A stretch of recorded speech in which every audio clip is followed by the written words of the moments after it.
गुरुर्ब्रह्मा गुरुर्विष्णु गुरुर्देवो महेश्वरा गुरु साक्षात् परब्रह्म तस्मै श्री गुरुवे नमः। तस्मै श्री गुरुवे नमः। तस्मै श्री गुरुवे नमः। बोलो समर्थ सदगुरुदेव संत श्री रामलाल जी सियाग की जय। बोलो शिव अवतारी महायोगी बाबा श्री गंगाई नाथ की जय। बोलो दशम अवतार कल की अवतार की जय। बोलो सनातन धर्म की जय। बोलो पलाना धाम की जय। बोलो जामसर धाम की जय। बोलो काजलवास धाम की जय। जय श्री गुरुदेव। जय श्री दादा गुरुदेव। अच्छा एक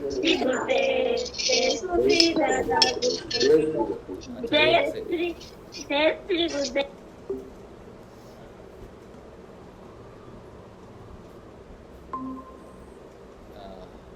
चलिए अब जो है शाम को हम लोग का जो प्रोग्राम रहता है गुरुदेव के सत्संग का रहता है, रामलाल जी सियाग के सिद्ध योग से आने वाले परिवर्तन का रहता है। तो आज जो है, आज तो थर्सडे है, आज के दिन हमें दर्शन होते हैं गुरुदेव की समाधि के।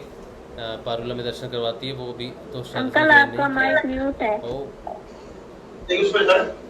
अच्छा चलो, तो मैं कह रहा था कि आज तो थर्सडे है, आज के दिन हमें गुरुदेव की दर्शन करवाती है पारुल।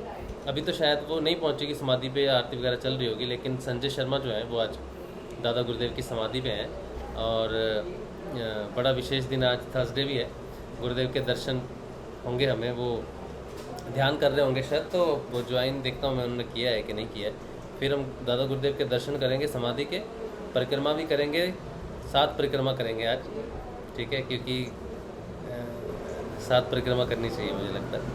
तो वेट करते हैं थोड़ा सा, अभी तो उनका आईडी शायद नहीं दिखाई दे रहा है, एक सेकंड। हाँ है। हाँ गुरु भाई। हाँ जी संजय भाई। हाँ है। हाँ जी संगीता गुरु बहन, कहाँ पर है आप लोग? ध्यान कर रहे हैं क्या अभी? हाँ। अच्छा ठीक है, आप ध्यान कर लो, जब ध्यान हो जाएगा फिर हमको बताना, ठीक है, फिर हम लोग भी दर्शन करेंगे। अच्छा चलिए, वो लोग अभी ध्यान कर रहे हैं, उनको करने दीजिए। जो लोग यूट्यूब पे हैं, आप अगर आना चाहते हो इस तरफ गूगल मीट से, तो मैं आपको लिंक दे रहा हूँ यूट्यूब में, आप इस लिंक से ज्वाइन कर लो। थोड़ी देर के लिए गूगल मीट पे आप आ जाओ और फिर दर्शन हो जाएं, क्योंकि यूट्यूब पे आप देख नहीं पाओगे, ठीक है, तो गूगल पे आ जाएंगे तो फिर आप दर्शन कर पाएंगे। चलिए थोड़ी देर वेट करते हैं। तो ये जो है शाम को हम गुरुदेव के सत्संग करते हैं, शाम का प्रोग्राम हमारा रहता है सिद्ध योग से आने वाले बदलाव। और हेलो अंकल। हाँ जी, अभी अंधेरा हो जाएगा तो अभी दिखा दूँ? हाँ जी, हाँ जी, क्या ध्यान हो गया क्या सबका? हम तो 7 परिक्रमा करने के लिए ध्यान चालू है, ध्यान के लिए समय लगेगा राशिव भाई। अच्छा तो फिर क्या क्योंकि करूं? यहाँ पे क्या है ना, वो हमारी वाइफ की जो प्रॉब्लम थी ना वो भी शुरू है, अच्छा तो वो थोड़ा समय हम लोग को लग जाएगा, शायद 1 आध घंटा लग जाए। अच्छा। तो ये मेरी लड़की है, आप लोग को पूरा ये दादा गुरुदेव के आश्रम का भी वो दर्शन करवा देती हमें है। समाधि के दर्शन करा दीजिए, बस समाधि के फेरी लगवा दीजिए। समाधि के दर्शन तो आपको अभी हो जाएंगे और वहाँ पूरा भी दर्शन मिल जाएगा। हाँ देखिए। अच्छा ठीक है, हाँ ठीक है। दिखाओ उधर से घूम के पूरा दिखाते हैं, पूरा इधर चारों तरफ से घूम के थोड़ा करके इधर से आगे दिखाओ। 7 परिक्रमा करना है। परिक्रमा करके बोल दे, 7 परिक्रमा कर रहे हैं।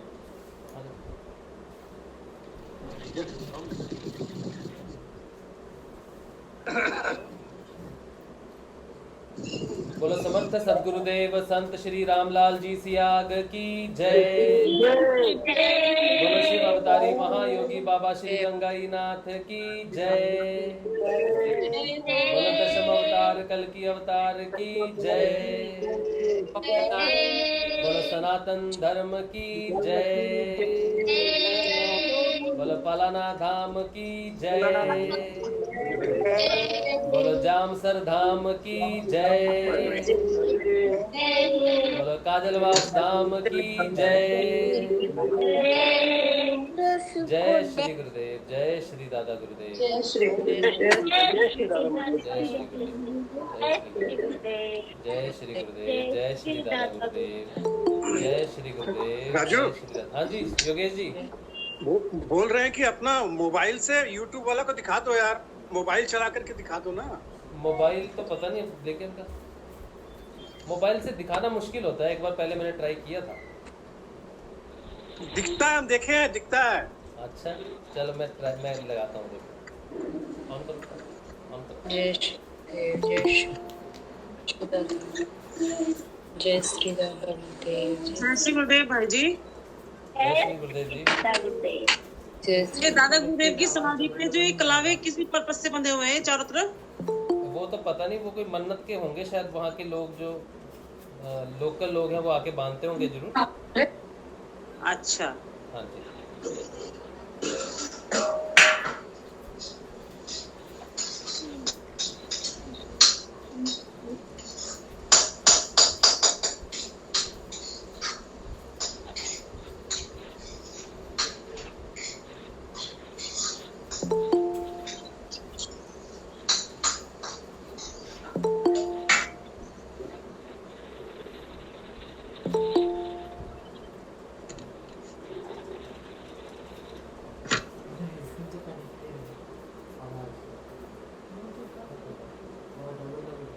यहाँ पर आईडी ढूंढना तो कैसे होगा? आईडी ढूंढना तो कैसे होगा? संगीता सर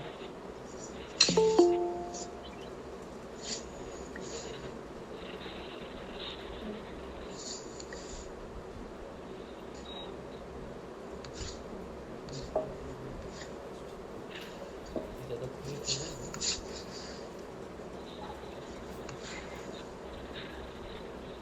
यहाँ से पकड़ के रहो, ऐसे ऐसे पकड़ के रहो। दिख रहा है, एकदम क्लियर दिख रहा है। ठीक है ओके, बस ऐसे रखो। बहुत बहुत धन्यवाद भाई। हाँ भाई थैंक यू फॉर सजेशन। दादा गुरुदेव, जय श्री जय श्री गुरुदेव, जय श्री गुरुदेव, जय श्री दादा गुरुदेव, लो पारी वाले जय श्री गुरुदेव, जय श्री दादा, जय श्री दादा गुरुदेव, जय श्री गुरुदेव, जय श्री दादा गुरुदेव, जय श्री गुरुदेव, जय श्री जय श्री गुरुदेव, जय श्री दादा गुरुदेव, जय श्री गुरुदेव, जय श्री दादा गुरुदेव, जय श्री गुरुदेव, जय श्री दादा गुरुदेव, जय श्री दादा गुरुदेव, जय श्री दादा जय श्री दादा गुरुदेव, जय जय श्री श्री गुरुदेव, जय श्री और दादा। मंदिर में आरती भी होने जा रही है। अच्छा हमें घुमा दिखा दीजिए, धुना दिखा दीजिए।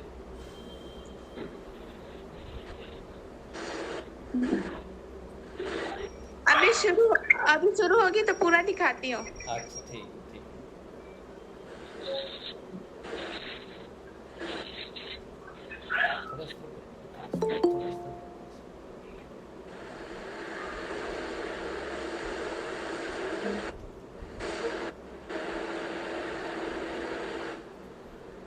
थोड़ा slow,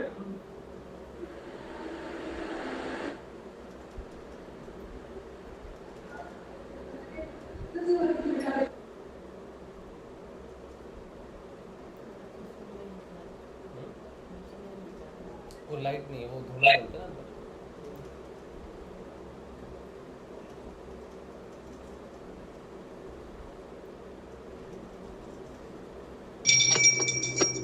अच्छा ये बाबा गंगाईनाथ जी का यहाँ पे आरती हो रही है, ठीक है। आरती शुरू होगी तो हम लोग आरती में भी शामिल हो जाएंगे अभी। श्री गुरुदेव, जय दादा गुरुदेव, जय श्री जय श्री जय श्री राशि भाई कौन सी आईडी पे हो रहा है? ये संगीता शर्मा जी की आईडी से हो रहा है। ओके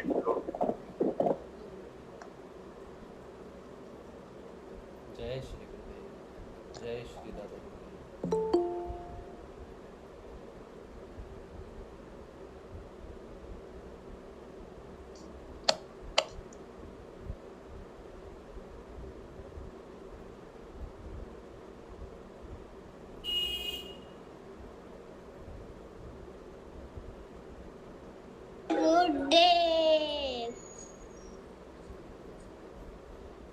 संगीता बहन अपना आईडी आप अपना ये माइक अनम्यूट कर लो।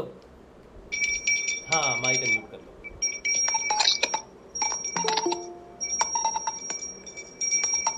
जय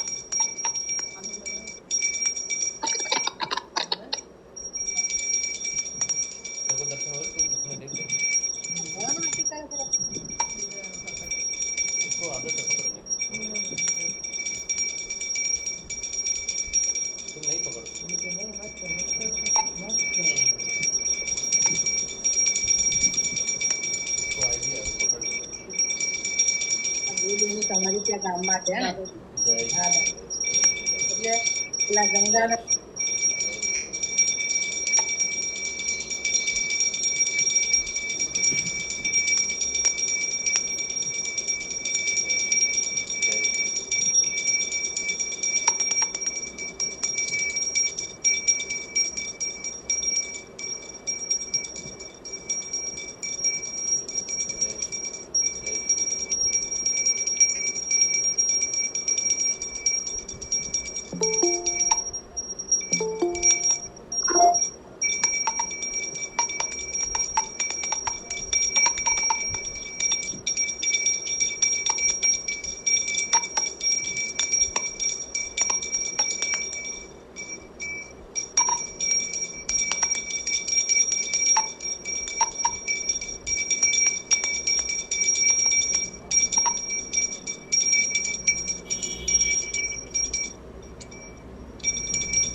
बेटा थोड़ा सा नीचे करो माइक क्योंकि धुआं तो नजर ही नहीं आ रहा हमें। हाँ तो थोड़ा अंधेरा है ना वहाँ पे।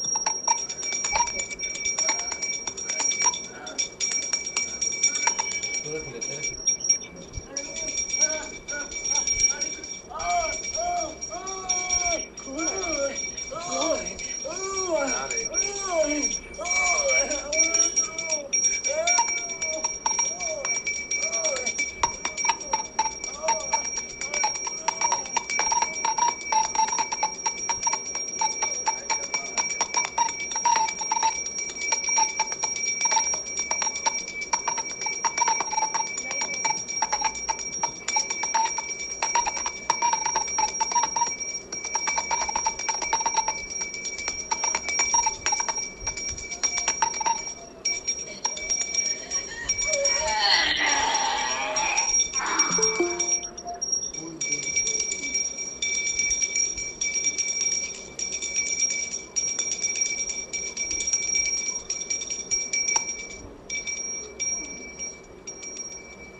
लोग मंत्र का जाप करते रहना मन मन में।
फोन ले सब कर रहे हैं।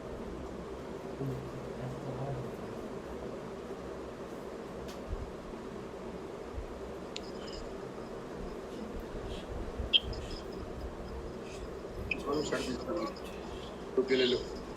जय श्री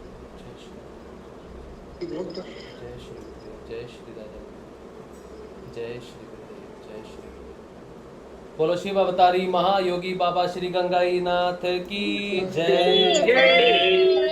बोलो दादा गुरुदेव की जय। जय श्री गुरुदेव जय श्री दादा गुरुदेव। हो गई आरती कंप्लीट हो गई क्या? हाँ। अच्छा चलिए बहुत बहुत धन्यवाद। जय श्री गुरुदेव जय श्री दादा गुरुदेव। आप जय श्री गुरुदेव जय श्री दादा। चलिए बहुत जय श्री गुरुदेव। चलो संजय भाई आज वहाँ पर हैं। पारुल आई है? पारुल पारुल को मैं देख रहा हूँ, एक सेकेंड। जय श्री गुरुदेव। पारुल आइए।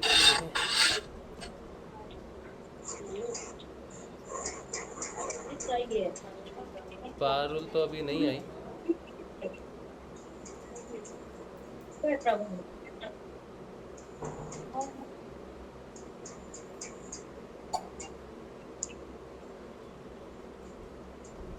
नहीं, पारुल अभी नहीं आई, चलो जब वो आएंगी तब फिर। दादा गुरुदेव भी आज हमें समाधि के दर्शन कराते हैं हर थर्सडे को, तो दादा गुरुदेव के तो दर्शन हो गए, तो वेट करेंगे। अगर पारुल आती है 7:30 बजे जनरली आती है वो, तो 7:30 बजे तक आप इस पर रहिए, नहीं तो फिर से आप ज्वाइन कर सकते हैं। चलिए उर्मिला जी, उर्मिला जी हाँ जी, चलिए भजन सुना दीजिए तब तक, फिर जो आपने लिखा है नया। अच्छा एक भजन सुन लेते हैं उर्मिला जी के, तब तक शायद दर्शन हो गुरुदेव के, फिर उसके बाद फिर हम शुरू करते हैं।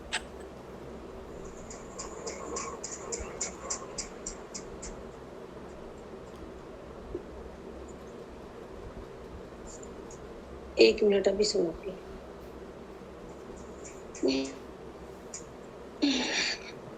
जैसे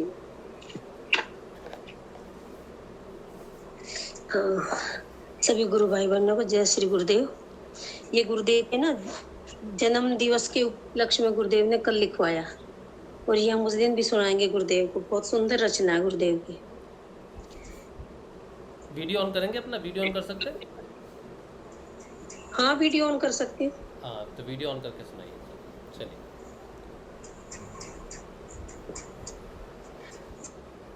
सभी को जय श्री गुरुदेव, जय श्री दादा गुरुदेव। जय श्री। बहुत सुंदर रचना गुरुदेव की, बहुत ही अच्छा भजन लिखवाया गुरुदेव ने, और उस दिन भी हम सुनाएंगे ये भजन। 24 नवंबर 1926, 24 नवंबर 1926 कृष्ण पक्ष और तिथि पंचमी, कृष्ण पक्ष और तिथि पंचमी, कार्तिक सुंदर मासिक लिखि अवतार लियो, कार्तिक सुंदर मासिक लिखि अवतार लियो, ओ कलिकी अवतार लियो, गुरु ने जन्म लियो, कार्तिक सुंदर मासिक लिखि अवतार लियो, चिला गाँव की किस्मत जागी, चिला गाँव की किस्मत जागी, यहाँ की धरती है बड़ी भागी, यहाँ की धरती है बड़ी भागी, नाना के घर जन्म लियो है, मेरे प्रभु का अवतरण होया है, खुशी मनावे संसार प्रभु ने अवतरण लियो, उसो कार्तिक सुंदर मास गुरु ने अवतार लियो, महास्तु ने लाला जाया, महास्तु ने लाला जाया, न था राम जी फूला न समाया, देखो विधाता के खेल निराले, देखो विधाता के खेल निराले, झोपड़ी में जन्मे जके रखवाले, झोपड़ी में जन्मे जके रखवाले, परे स्वर्ग रहा सर माय कलिकी अवतार ली, ओ कार्तिक सुंदर मास गुरु ने जन्म लियो, घर में अंगना अंगना में पलना, पल्ला में झूल रहा हस्तु का ललना, घर में अंगना अंगना में पलना, पल्लू में झूल रहा हस्तु का ललना, बार बार आवे मैया लेवे बलाई, महस्तु फूली न समाई, नजर रही है उतार कलिक अवतार लियो, कार्तिक सुंदर मास कलिक अवतार लियो, ओ कलिक अवतार लियो, गुरु ने जन्म लियो, कार्तिक सुंदर मास कलिक अवतार लियो, ओ देख कर ये देख कर इंद्रदेव, देख करके ये दृश्य सारे देव शर्मा रहे, देख कर ये दृश्य सारे देव शर्मा रहे, खोल के खजाना कुबेर लुटा रहे, खोल खोल के खजाना कुबेर लुटा रहे, इंद्रदेव ऊपर से जल बरसा रहे, इंद्रदेव ऊपर से जल बरसा रहे। चरण छूने आई जमुना माँ, चरण छूने आई जमुना माँ, कल के अवतार लियो, ओ कल के अवतार लियो, गुरु ने जन्म लियो, कार्तिक सुंदर मास कल के अवतार लियो। ओ ऐसा उत्सव देख कर उर्मिल ने ये गा दिया, ऐसा उत्सव देख के हम सब ने ये गा दिया, जो भी गुरु ज्ञान दिया भजनों में बता दिया, जो भी गुरु ज्ञान दिया भजनों में बता दिया, इससे ज्यादा और मुझे ज्ञान भी नहीं है, गुरु की शक्ति का मुझे भान भी नहीं है, अपने चरणों में मुझे गुरु रख, कल के अवतार लियो, अपने चरणों में मुझे गुरु रख, कल के अवतार लियो, ओ कल के अवतार लियो, ओ गुरु ने जन्म लियो, कार्तिक सुंदर मास कल के अवतार लियो, कल के अवतार लियो। जय श्री गुरुदेव, जय श्री जय दादा श्री गुरुदेव जी, बहुत बढ़िया उर्मिला जी। जय श्री दादा गुरुदेव, बहुत अच्छा दादा गुरुदेव मैया, जय श्री गुरुदेव, गुरुदेव उर्मिला माँ बहुत ही अच्छा भजन। बहुत अच्छा। ये गुरुदेव के जन्म दिवस बहुत पे सुंदर भजन जैसे गाया, हर्षोल्लास की जो होगी घड़ी बनेगी वैसी आंखों उन्होंने में भजन अश्रु बनाया। धारा बहने लगी। बहुत बढ़िया उर्मिला जी, जय श्री गुरुदेव। ये सब गुरुदेव की क्या बना रहे हो आज इसको उपलक्ष्य में? हाँ चल रहा है किचन का काम और क्या हिंदू वाला बन रहा है जी। थैंक यू सब। हाँ, ये सब गुरु की कृपा है, ये गुरुदेव ही लिखवाते हैं, हमारी कोई औकात नहीं है। बहुत अच्छा लगा। ऐसे ही अपनी कृपा बरसाते रहे, हम तो यही प्रार्थना कर सकते हैं गुरुदेव के फोन चरणों देना में। जरा बेटा। गुरुदेव से यही विनती गुरुदेव से सबके लिए। यही जय श्री गुरुदेव सभी। जय श्री गुरुदेव। चलो मैं पारुल को देखता हूँ, अगर वो वहाँ पर हैं तो गुरुदेव की समाधि के भी दर्शन करते हैं। मैं फ़ोन कर लेता हूँ उसको। एक सेकंड।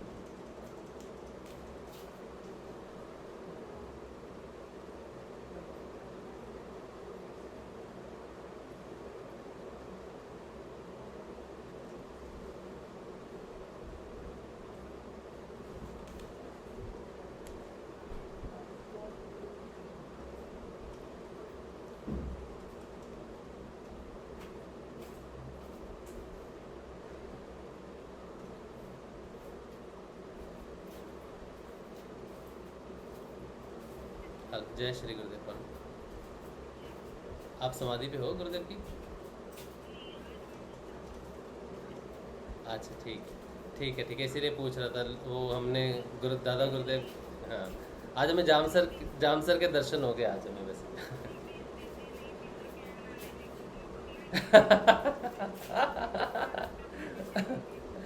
अच्छा ठीक है, कोई बात नहीं, दादा गुरुदेव के दर्शन हो गए हमें। ठीक है, ओके। जय श्री गुरु। अच्छा आज जो है पारुल समाधि पे नहीं है, आज मिस हो गया, और कहीं गए थे आज घूमने जिसकी वजह से मिस हो गया।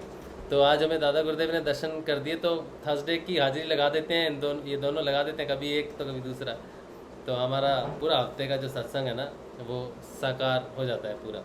तो दादा गुरुदेव की समाधि के दर्शन तो आप सबको हो गए, 7 फेरी भी लग गई, आरती भी हो गई। आज गुरुदेव की समाधि का आज दर्शन नहीं हो सकते क्योंकि पारुल आज वहाँ पर नहीं है।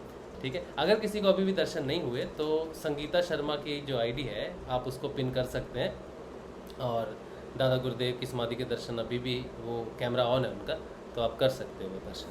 ठीक है, जिनको दर्शन नहीं हुए, मुझे उम्मीद है कि गूगल यूट्यूब पे भी आप सबको दर्शन हुए होंगे। कोशिश तो हमारी रही यही कि दर्शन हो जाए आपको भी मोबाइल के माध्यम से, कैसे भी हो वहाँ पे प्रेजेंस हो जाए।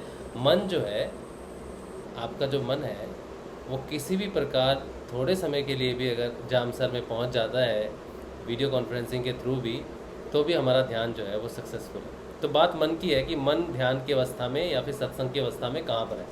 तो अगर वो जामसर में है जितनी देर है तो वो अच्छी बात है। ठीक है, चलिए ये बात अब जो है गुरुदेव के इस सिद्ध योग का हम बात करते हैं, परिवर्तन की बात करते हैं कि सिद्ध योग में कैसे परिवर्तन आता है हमारे भौतिक जीवन में और आध्यात्मिक जीवन में। कुछ घटनाएं घटती हैं, उन घटनाओं को शेयर करना चाहिए, समझना चाहिए, उन चीज़ों को अपना स्वाध्याय करना चाहिए, अपना अध्ययन करना चाहिए, ताकि हमें अपनी साधना का पता चले। साधना जो है, जब हम कहते हैं कि हम साधना कर रहे हैं तो मैं कहाँ पहुँचा हूँ, मेरी जर्नी कहाँ पर पहुँची है, तो साधना के बारे में अगर जानना है, अगर हम अपने बारे में जानना चाहें कि हम कैसे दिखते हैं, हम कैसे हैं, तो हम आईना देखते हैं।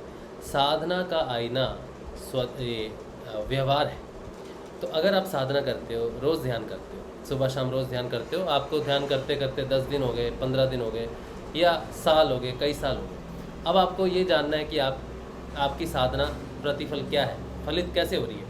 तो अब आप अपना व्यवहार देखिए, आपका व्यवहार कैसा है, अपनों के लिए कैसा है, दोस्तों के बीच में आपका व्यवहार कैसा हो गया, रिश्तेदारों में कैसा हो गया, मित्र गणों में कैसा है, या फिर विरोधी गणों में आपका व्यवहार कैसा हो गया है, आप कैसे रिएक्ट करते हैं, कैसे अपने आप को रखते हैं, सच की धारणा कितनी हुई है। आप छोटी छोटी बात को अगर आपको कहीं ज़रूरत हो झूठ बोलने की, तब भी आपका मन जो है वो विचलित हो जाता है कि नहीं हो जाता है, कितना सच का साथ आप दे पा रहे हो। ये सारी की सारा जो व्यवहार डेवलप होता है, ये सारा का सारा साधना का प्रतिफल है। ध्यान के दौरान मुझे कुछ नहीं दिखता, जैसे एक प्रश्न अभी कुछ दिन पहले भी गुरु बहन ने प्रश्न किया था कि मुझे 2 साल हो गए ध्यान करते हुए, लेकिन आज तक मुझे ध्यान में कुछ दिखा नहीं। तो ये जो प्रश्न है कि साधना में कुछ दिखना या नहीं दिखना, ये प्रश्न एक्चुअली हमारी जो दृष्टि है ना, वो गलत है ध्यान के प्रति। अगर हम ध्यान सिर्फ इसलिए कर रहे हैं कि हमें लाइट दिख जाएगी या हमें कुछ चीज़ें दिख जाएंगी या कुछ भी दिखेगा, तो ध्यान का पूरा जो श्रेय है वो, मतलब ध्यान का जो क्या कहते हैं उसको, ध्यान लगाने का जो गंतव्य है, जो ध्यान लगाने की जो ज़रूरत है, ध्यान क्यों लगा रहे हैं हम, वो सारा जो मकसद है वो जो है वो उल्टा हो जाता है। ध्यान का अर्थ है कि मैं अपने अंदर जाऊं और मेरे अंदर जितनी भी अशांति है उसको शांत करूं। ध्यान के दौरान हमें क्या अनुभव होता है, क्या अनुभव नहीं होता है, वो उतना विशेष नहीं है। ध्यान के बाद की जो धारणा पक्की हुई है, उससे मेरे व्यवहार में क्या परिवर्तन हुआ है, वो ज़्यादा महत्वपूर्ण है। इसका कारण क्या है, क्यों ध्यान और व्यवहार प्रतिफल है, क्यों ध्यान और आईना उसका व्यवहार है, ऐसा क्यों होता है। सिद्ध योग में जो जर्नी है, वो जो चक्रों का जो भेदन है, वो उल्ट दिशा में होता है। यानी कि हमारी जो चेतना है, जो शक्ति है, वो लगती तो है, हमें दिखती है कि मूलधारा से उठी और स्वादिष्ठान का भेदन करती हुई ऊपर जाती है, शक्ति हमें ऐसे प्रतीत होती है। लेकिन असल में सिद्ध योग में जो ये पूर्ण योग जिसे कहते हैं, इंटरनल योग जिसे कहते हैं, इसमें सबसे पहले आपके आज्ञा चक्कर से एंट्री होती है। गुरुदेव कहते हैं कि मुझे आज्ञा चक्कर पर देखो, क्योंकि ये अंदर घुसने का द्वार है, बाकी सब बाहर निकलने के EXIT है, मतलब एग्जिट है सारे के सारे। तो जब आप आज्ञा चक्कर से अंदर जाते हो तो आपको आज्ञा चक्कर क्या है, लाइट है आज्ञा चक्कर। हमारा व्यवहार जो है नीचे के 3 चक्रों में है, मूलाधार में, स्वादिष्ठान में, मणिपुर में। ये हमारे भौतिक और सूक्ष्म भौतिक है, इसी में ही हमारा जीवन है, इसी में ही हमारा सारा पीछा, जितने भी हमने आज तक जन्म लिए हैं और जितना भी हमारा पास्ट है, अतीत है, वो सारा का सारा नीचे है। ऊपर भविष्य है और नीचे हमारा जो है वो अतीत है। तो जब ये साधना हमारी हो रही है तो हम अतीत में नहीं जा सकते अपने खोजने के लिए अपने आप को, क्योंकि हम तो पहले ही वहाँ पर हैं, नीचे हैं। तो हम क्या देख रहे हैं कि पीछे क्या हो रहा था या किसी ने क्या किया था या क्या हुआ। तो गुरुदेव यहाँ पे एग्जांपल दे रहे हैं कि हम जा रहे हैं आगे और देख रहे हैं पीछे, ठीक है। तो इसने किया, उसने किया, ये सब देखते हैं पीछे। अगर आप इसको साधना के हिसाब से देखो, श्री अरविंदो के हिसाब से अगर इसको समझने की कोशिश करो, तो श्री अरविंदो कहते हैं भौतिकता और आध्यात्मिकता में जो फ़र्क है, भौतिकता का मनोविज्ञान जो है वो नीचे के जो केंद्र हैं जिन्हें अवचेतन उन्होंने कहा है। आध्यात्मिक टर्मिनोलॉजी के हिसाब से अवचेतन क्या है, नीचे के चक्रों को। तो उन्होंने कहा है कि जो भौतिक विज्ञान है, मनोविज्ञान है, वो क्या करता है कि अपने अधूरे ज्ञान के साथ नीचे चला जाता है, भौतिकता में चला जाता है खोजने। उनकी यात्रा शुरू होती है कि पीछे से क्या किया, उसकी रिसर्च, ये कैसे हुआ, वो कैसे हुआ, या किसी डिसीज़ को पता करना है या भगवान के बारे में पता करना है तो जानेंगे बुद्ध ने कैसे किया था, नानक जी ने कैसे किया था, ये सारी चीज़ें उनके। तो वो क्या करते हैं, भौतिक मनोविज्ञान नीचे जाता है खोजने के लिए, यानी कि अतीत में जाता है खोजने के लिए। अब जब वो अतीत में जाते हैं तो नीचे के जो भौतिक और सूक्ष्म भौतिक हैं, यहाँ ये अंधकार है, अंधेरा है पीछे सब कुछ, ठीक है। यहाँ पर कोई लाइट नहीं, यहाँ पर तमस की छाया है नीचे के चक्रों में, ठीक है। तो हम जब पीछे जाते हैं तो भौतिक मनोविज्ञान साइंटिस्ट क्या करते हैं, अंधेरे में जाते हैं, अपने आज के सवालों की खोज करने के लिए अपने अतीत में जाते हैं। रिसर्च, हिस्ट्री, उसको खगोलते हैं, हर प्रकार की हिस्ट्री, मेडिकल हिस्ट्री हो सकती है, आध्यात्मिक हिस्ट्री हो सकती है, ये सारी चीज़ें वो खोजने के लिए पीछे के पन्नों को अध्याय करते हैं। अब जब वो ये पीछे जाते हैं तो जहाँ से वो शुरू करते हैं, वो जो उनका पॉइंट है, उनके पास कोई भी लाइट नहीं है। उनके पास जो ज्ञान है वो बाहरी ज्ञान प्राप्त है, जिसको हम अविद्या कहते हैं, जिसमें अहंकार का रहता है। तो अविद्या पर अहंकार जो है, विद्या के ऊपर अविद्या का साम्राज्य रहता है नीचे जब वो जाते हैं। तो उनके पास पूर्ण ज्ञान नहीं होता, उनके पास शब्द होते हैं, अर्थ उन्होंने अपने निकाले होते हैं, ज्ञान उनके पास नहीं होता। तो जब वो नीचे जाते हैं तो वो अंधकार में जाते हैं, अंधकार से अंधकार में ही जाते हैं। अब सोचो कि कोई भौतिक मनोविज्ञान है, कोई चिकित्सा करनी है, कोई डिसीज़ है, कोई बीमारी है, या फिर अध्यात्म को समझना है, तो उसको बुद्ध का एवेल्यूएशन करेंगे। बुद्ध को एवेल्यूएट वो नहीं कर सकते, क्योंकि उनके पास बुद्ध को एवेल्यूएट करने के लिए लाइट नहीं है, ज्ञान नहीं है, ठीक है। तो वो नीचे जाएंगे और तमस उसको पूरी तरह से घेर लेगा। ऐसा ही हुआ कलयुग में, जब साइंस को ही भगवान की श्रेणी में रख दिया गया और पढ़े लिखे लोग, साइकोलॉजी वाले लोग खास करके ये कहने लग गए कि साइंस इज़ गॉड, तो उन्होंने नीचे जाकर जो देखा, जो समझा, जितनी उनकी समझ में आया, उन्होंने उसे ही सच मान लिया। और फिर उन्होंने सबको बताया कि नीचे जो अवस्था है, या बुद्ध की जो अवस्था थी, या ये अवस्था थी, उन्होंने ऐसे किया था, हम ऐसे करेंगे। अब वो वैसे हो नहीं रहा, प्रॉब्लम होगी यहाँ पर। अब यहाँ पर ज़रूरत पड़ती है, आप जो साधना कर रहे हो, अब यहाँ पर आती है आपकी साधना। आप यानी कि आप कौन, जो गुरु के साथ है। अब गुरु क्या करता है, गुरु जी ने कहा कि मैं तुम्हें दीक्षा देता हूँ पूर्ण योग की। ऋषि अरविंदो ने कहा कि जब इस रास्ते पे चलते हैं तो गुरु होना ज़रूरी है। विवेकानंद जी ने भी कहा गुरु होना ज़रूरी है। तो जब गुरुदेव आते हैं और आपको चेतन करते हैं, चेतन जो करते हैं, तो आपकी जो आत्मा की रोशनी है, ठीक है, अब आत्मा की रोशनी जो है वो परम सत्ता की अंश है। तो इसका अर्थ ये हुआ कि जो सिद्ध योगी है, जो पूर्ण योगी है, वो नीचे जाता है। हम सोचते हैं कि हम मूलाधार में हैं या फिर मणिपुर में या जिधर भी हैं, तो हम हृदय चक्र में पहुंच गए तो हमारी प्रगति हो गई, विशुद्धि में मैं पहुंच गया तो मेरी प्रगति हो गई, आज्ञा चक्र में मैं पहुंच गया तो प्रगति हो गई, सहस्त्रार में पहुंच गया तो मेरी लय हो गया, मैं पूरा प्रकृति के साथ। लेकिन यात्रा ऐसे, आपकी यात्रा सिद्ध योग की, पूर्ण योग की, इंटरनल यात्रा ऐसे नहीं है।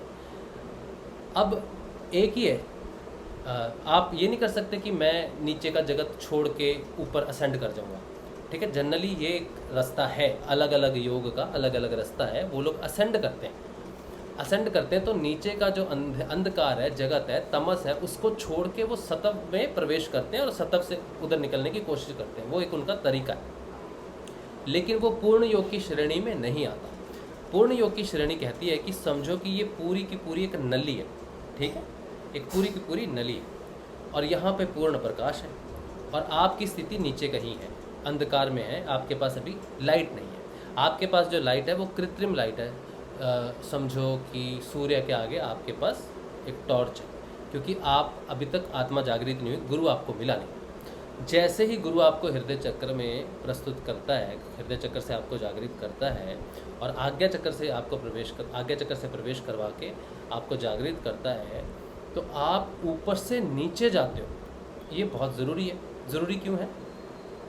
क्योंकि जो नीचे की जो जगत है, नीचे के जो जगत है, वो चेतन होने अति आवश्यक है, उसके बिना पूर्ण योग संभव नहीं। पूर्ण योग का अर्थ है कि सारे स्तर जो हैं उनका चेतन होना ज़रूरी है। तो ऊपर में तो रोशनी है, ठीक है, तो ऊपर में तो असेंड करते रोशनी है, लेकिन नीचे रोशनी नहीं है। तो ऋषि अरविंदो ने कहा कि मैं उस अधिमानसिक चेतना का धरती पर अवतरण करवाने के लिए योग करूँगा या फिर तपस्या करूँगा। तो उन्होंने किया, तो उन्होंने जिसको नीचे लाए वो लाइट है, वो लाइट नीचे लेके आए। क्योंकि सब लोग ऊपर असेंड करते हैं तो नीचे के जो अंधकार है वो नीचे खींचता है सबको। जब हम असेंड करते हैं नीचे खींचता है, ये प्रोसेस है। हम ऊपर उठते हैं, हम सोचते हैं कि हम ऊपर उठ रहे हैं, ठीक है, और अंधकार हमें नीचे खींचता है। लेकिन हम ऊपर उठ सकते नहीं, कोई भी मनुष्य ऊपर उठ नहीं सकता, ठीक है, उसको ऊपर खींचा जाता है, वो खुद स्वयं उठ नहीं सकता। तो गुरु जो है या शक्ति जो है, जो चेतन शक्ति है, वो उसको ऊपर खींचती है। तो नीचे की शक्ति उसको नीचे खींचती है, ये खींचातानी चलती है।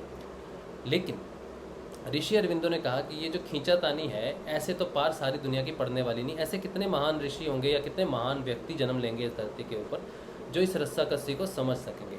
तो उन्होंने क्या किया, उन्होंने कहा कि मैं श्री कृष्ण के अधिमानसिक चेतना को नीचे लाने के लिए तप करता हूँ। तो उन्होंने जो तप किया वो लाइट को नीचे लाने के किया। अब जैसे ही वो लाइट नीचे आई, उसका काम ये था कि हम सबको असेंड ऊपर करवाना। हम असेंड ऊपर नहीं करेंगे, बल्कि वो स्वयं नीचे आ गया। ये गुरुदेव की वाणी अगर आप सुनो तो आपको पता चलेगा कि जिसके लिए असेंड कर रहा था वो डिसेंड कर गया। और इसके साथ ही गुरुदेव को किसी ने पूछा कि आप असेंडिंग हो, ऊपर जाने वाले हो, या डिसेंडिंग हो? तो गुरुदेव ने कहा मैं डिसेंडिंग हूँ। यानी कि ऋषि अरविंदो ने जिस लाइट को नीचे खींचा वो आपके श्री गुरुदेव रामलाल जी से आ गए, जो डिसेंड हुए, जिसके लिए सारी दुनिया, गौतम बुद्ध, जो भी जितने भी हुए संत, वो सारे असेंड कर रहे थे, वो स्वयं नीचे डिसेंड कर गया ऋषि अरविंदो की वजह से। अब जब नीचे असेंड कर गया तो अब नीचे के मनुष्यों के लिए साधना बड़ी आसान हो गई। अब उनको जद्दोजहद नहीं करनी पड़ी, क्योंकि नीचे का जो तमस है हमेशा ऊपर, जो शक्ति, जब वो शक्ति की तरफ ऊर्ध्वमुखी होते थे तो शक्ति उनको खींचती थी, तो वो नीचे खींचते थे। अब जब शक्ति स्वयं नीचे आ गई है तो उसने कहा कि अब तुझे ऊपर मैं खींच नहीं रहा, अब मैं तुझे नीचे लेके जाऊंगा। तो आपके गुरुदेव क्या करते हैं, ये सिद्ध योग, पूर्ण योग में क्या होता है कि हम ऊपर असेंड नहीं करते, बल्कि हम जो हमारी स्थिति होती है वहाँ से हमें डिसेंड करना होता है नीचे, ठीक है। अब ध्यान से सुनना ये बात, हमें करना होता है डिसेंड नीचे, ना कि असेंड करना होता है। लेकिन नीचे जैसे आपने जाना है तो नीचे अंधकार है। सोचो आपने एक गुफा में घुसना है, ठीक है, काली अंधकार गुफा है, वो आपका हिस्सा है, आपका अतीत है, आपके कर्म प्रारब्ध हैं, आप उसको कट करके जा रहे थे पहले ऊपर, अब क्या कर रहे हैं? पूर्ण योग कहता है कि कुछ भी अंधकार रखने की ज़रूरत नहीं है, पूर्ण चेतना, पूर्ण रोशनी कर देंगे। जहाँ पर अतीत में भी जो अंधकार है उसको भी रोशनी करनी है, तब जाके मानव जीवन, मानव का जो जीवन है, जो लक्ष्य है, वो पूर्ण हो सकेगा। क्योंकि अगर वो जाता है ऊपर और नीचे अंधेरा ही रह जाता है उसके लिए, तो वो उसका पूर्ण योग नहीं हुआ। तो पूर्ण योग के लिए सबसे पहले असेंडेंट तो ठीक है, पहले डिसेंड करेगा, वो पहले नीचे जाएगा। अब नीचे तब जाएगा, सोचो कि नीचे जाना, उसमें नीचे जाने की जो शक्ति है वो उतना ही नीचे जाएगा जितना वो ऊपर उठेगा। यानी कि सोचो आपकी जो यात्रा है वो हृदय गति से, हृदय से शुरू हुई, आत्मा जागृत हुई। अब होगा क्या कि आप जो ध्यान करते हो, नियमित ध्यान और नाम जाप करते हो, इससे आप ऊर्ध्वमुखी होते हो, यानी कि इससे आप असेंड करते हो। लेकिन असेंड जितना आप करते हो उतना ही आपको डिसेंड भी करना पड़ता है। ये यात्रा एक तरफ की नहीं है, ये यात्रा दोनों है, दो तरफ की यात्रा है ये, ठीक है, आध्यात्मिक और भौतिक। तो आध्यात्मिक यात्रा आप ध्यान नाम जाप करते हो तो आप असेंड करते हो सहस्रार की तरफ, उसके साथ ही भौतिकता में आप डिसेंड करते हो। अब जो लोग ये कहते हैं कि मुझे यात्रा में बड़ा मज़ा आ रहा है, मुझे साधना में बड़ा मज़ा आ रहा है, तो वो दो यात्राएं कर नहीं रहा। वो उसका कहने का अर्थ है कि वो सिर्फ असेंड कर रहा है, डिसेंड नहीं कर रहा है। क्योंकि हम जहाँ पर हैं हमें डिसेंड करके, जहाँ पर अंधकार है वहाँ पर रोशनी करनी ज़रूरी है, ये ऋषि अरविंदो मानते हैं। इसीलिए लाइट को नीचे उतारा, नहीं तो ज़रूरत नहीं थी लाइट की। लाइट की क्या ज़रूरत है? यहाँ से सीधा ही लाइट में ही तो प्रवेश करेंगे ना, फिर लाइट लेके हम जाएंगे कहाँ? ऊपर तो लाइट है ही। तो गुरुदेव जो लाइट स्वरूप है वो आपको उन स्तर पे लेके जाते हैं, उन स्तरों पे लेके जाते हैं जहाँ पर पूर्ण रूप से अंधकार है, जिसे आपका अवचेतन मन कहा गया। अब साधक, सिद्ध योग में आने वाला साधक, पूर्ण योग में आने वाला साधक जो है उसे थोड़ी कठिनाइयों का सामना करना पड़ता है, लेकिन हर कठिनाई गुरुदेव अपने ऊपर लेते हैं क्योंकि वो लाइट स्वरूप उसके साथ है। तो आप आत्म रूप से जितना ऊपर उठते हो उतना ही नीचे जाना अति आवश्यक है। जैसे ही नीचे जाते हो तो आपको अपना साक्षात्कार होता है, जिसे कहते हैं स्वभाव, जिसे कहते हैं व्यवहार। अब जो हमने ये बात शुरू की थी कि साधना का प्रतिफल क्या है? व्यवहार है। तो जब हम अंधकार में नीचे जाते हैं तो हमें कौन मिलता है अंधकार में? वो लोग मिलते हैं जो ऑलरेडी अंधकार में है, यानी कि तमस वृत्तियों में है, तमस में है। तो वो जब आप एज ए साधक, एज ए प्रैक्टिशनर, सिद्ध योग पूर्ण योग के साधक जो है जब नीचे जाते हैं तो आपका सामना किससे होता है? नकारात्मक ऊर्जाओं से होता है, नकारात्मक लोगों से होता है, तामसिक शक्तियों से होता है, अपने खुद के कर्म प्रारब्ध से होता है जो आपने जमा किए हुए हैं, जिसके कारण वो अंधकार वहाँ पर है। तो वो आपके सामने आते हैं। आप जहाँ ठीक होने के लिए आते हो, कोई छोटी ना छोटी बीमारी, कोई टेंशन, कोई प्रॉब्लम हो जाती है, या आपको अब थोड़ा ज़ोर लगाना पड़ रहा है कि यार गुरुदेव का ध्यान कर रहे हैं। जनरल क्वेश्चन क्या है, कुछ साधक तो बड़े खुश हैं, बड़ा आनंद आ रहा है, सब कुछ ठीक है, नौकरी लगी, लेकिन ज़्यादातर साधक कहते हैं कि मैं कर रहा हूँ, तपस्या कर रहा हूँ, 6 महीने हो गए लेकिन मुझे कुछ दिखा नहीं, 2 महीने हो गए मुझे कुछ समझ नहीं आ रहा, मैं इतना हो गया मुझे कुछ समझ नहीं आ रहा। इसके 2 कारण हैं। पहला तो ये कि जिस रोशनी की आपको ज़रूरत है वो रोशनी को आप एक्सेप्ट नहीं कर रहे एज ए गुरु, सर्वशक्तिमान उसको एक्सेप्ट नहीं कर रहे, क्योंकि वही रोशनी है जो आपको और नीचे लेके जाएगी और आपको आपके दर्शन करवाएगी। आप अगर कहते हो कि मुझे ध्यान में कुछ दिखता नहीं, तो ये देखने का समय नहीं है, क्योंकि जिस स्थिति में आप हो उस स्थिति में आपको दर्शन हो नहीं सकते। अगर हो गए तो मुश्किल हो जाएगी आपको, जो दिखेगा वो आप देखना नहीं चाहते। तो ध्यान में दर्शन होना ये ज़िद नहीं होनी चाहिए, ये ऐसा बात नहीं होनी चाहिए। आप अपना ध्यान और नाम जाप करोगे, वो रोशनी, वो गुरुदेव आपको आपके उन अवचेतन स्तरों पे लेके जाएंगे जिसकी वजह से सारी ग्रंथियाँ बनी हुई हैं। फिर वो जब आप उनका सामना करोगे लोगों के रूप में, अपने व्यवहार को दर्शाओगे, अब आती है बात कि मैं ध्यान कर रहा हूँ तो मेरा परिवर्तन क्या है। अगर ध्यान करने से आपके हृदय की ग्रंथियाँ खुल रही हैं, आपकी विशुद्धि की ग्रंथियाँ खुल रही हैं, इसका अर्थ है कि आपका जो व्यवहार नीचे के 3 चक्रों में, उसमें बदलाव आएगा। आप पहले जिस बात पे गुस्सा होते थे अब आप नहीं होते, जिस बात पे आप विरोध करते थे उस पे नहीं हो। पहले जितनी ओपननेस आप में थी उससे कहीं ज़्यादा है। अब आप अहम से छुटकारा पा रहे हो। अहम पूरी तरह तो नहीं छूटता है, बहुत देर में छूटता है, लेकिन आप उसको रिकग्नाइज़ करना शुरू कर देते हो, आप झूठ को पहचानना शुरू कर देते हो। ये सारी चीज़ें जो है ना नीचे हैं, झूठ, फरेब, दोगलापन, या फिर अहिंसा, अस्तय, हिंसा और चोरी करना, या फिर जो यम और नियम के जो सारी चीज़ें हैं वो उल्ट रूप में नीचे हैं। तो इन सब को मिटाना और वहाँ पे रोशनी करना, ये ध्यान का कार्य है। तो आप जब अंदर जाओगे तो आपके अंदर सत्य प्रकट होगा। जहाँ अंधकार है वहाँ उजाला हो जाएगा। झूठ है अंधकार और उजाला है सत्य। तो जैसे जैसे उजाला नीचे उतरेगा वैसे वैसे आपके सारे जो अवगुण हैं वो दूर होने लगेंगे, अंधकार हट जाएगा और उजाला प्रकट होने लगेगा। यही गुरु कार्य है। गुरु हमें अंधकार से उजाले की तरफ लेके जाता है। इसका अर्थ ये है कि हमारे जीवन अतीत में, हमारे कर्म प्रारब्ध में, हमारे व्यवहार में जो अंधकार है, उस अंधकार को सदैव के लिए मिटाने वाली जो ऊर्जा है, जो दिव्य रोशनी है, वो गुरु स्वयं है। आपको ये नहीं सोचना चाहिए कि मुझे यहाँ रोशनी दिखेगी, उसकी ज़रूरत नहीं है। आपको ये करना है कि जिसका मैं ध्यान कर रहा हूँ वो स्वयं रोशनी है, और मेरे जीवन में घटने वाली हर स्थिति में मुझे गुरुदेव को साथ रखना है, और गुरुदेव की कृपा से ही सब कुछ होता है, ऐसा मान के चलना है। अब आपके जीवन में क्या होगा, ये बहुत महत्वपूर्ण चीज़ है। ये मैं आपको जो भी मैंने आपको ये सारी चीज़ें बताई हैं, ये मेरी नहीं है, ये ऋषि अरविंदो ने ऐसा लिखा है। अब मैं आपको 2-1 लाइनें पढ़ के सुनाता हूँ उनकी किताब में से।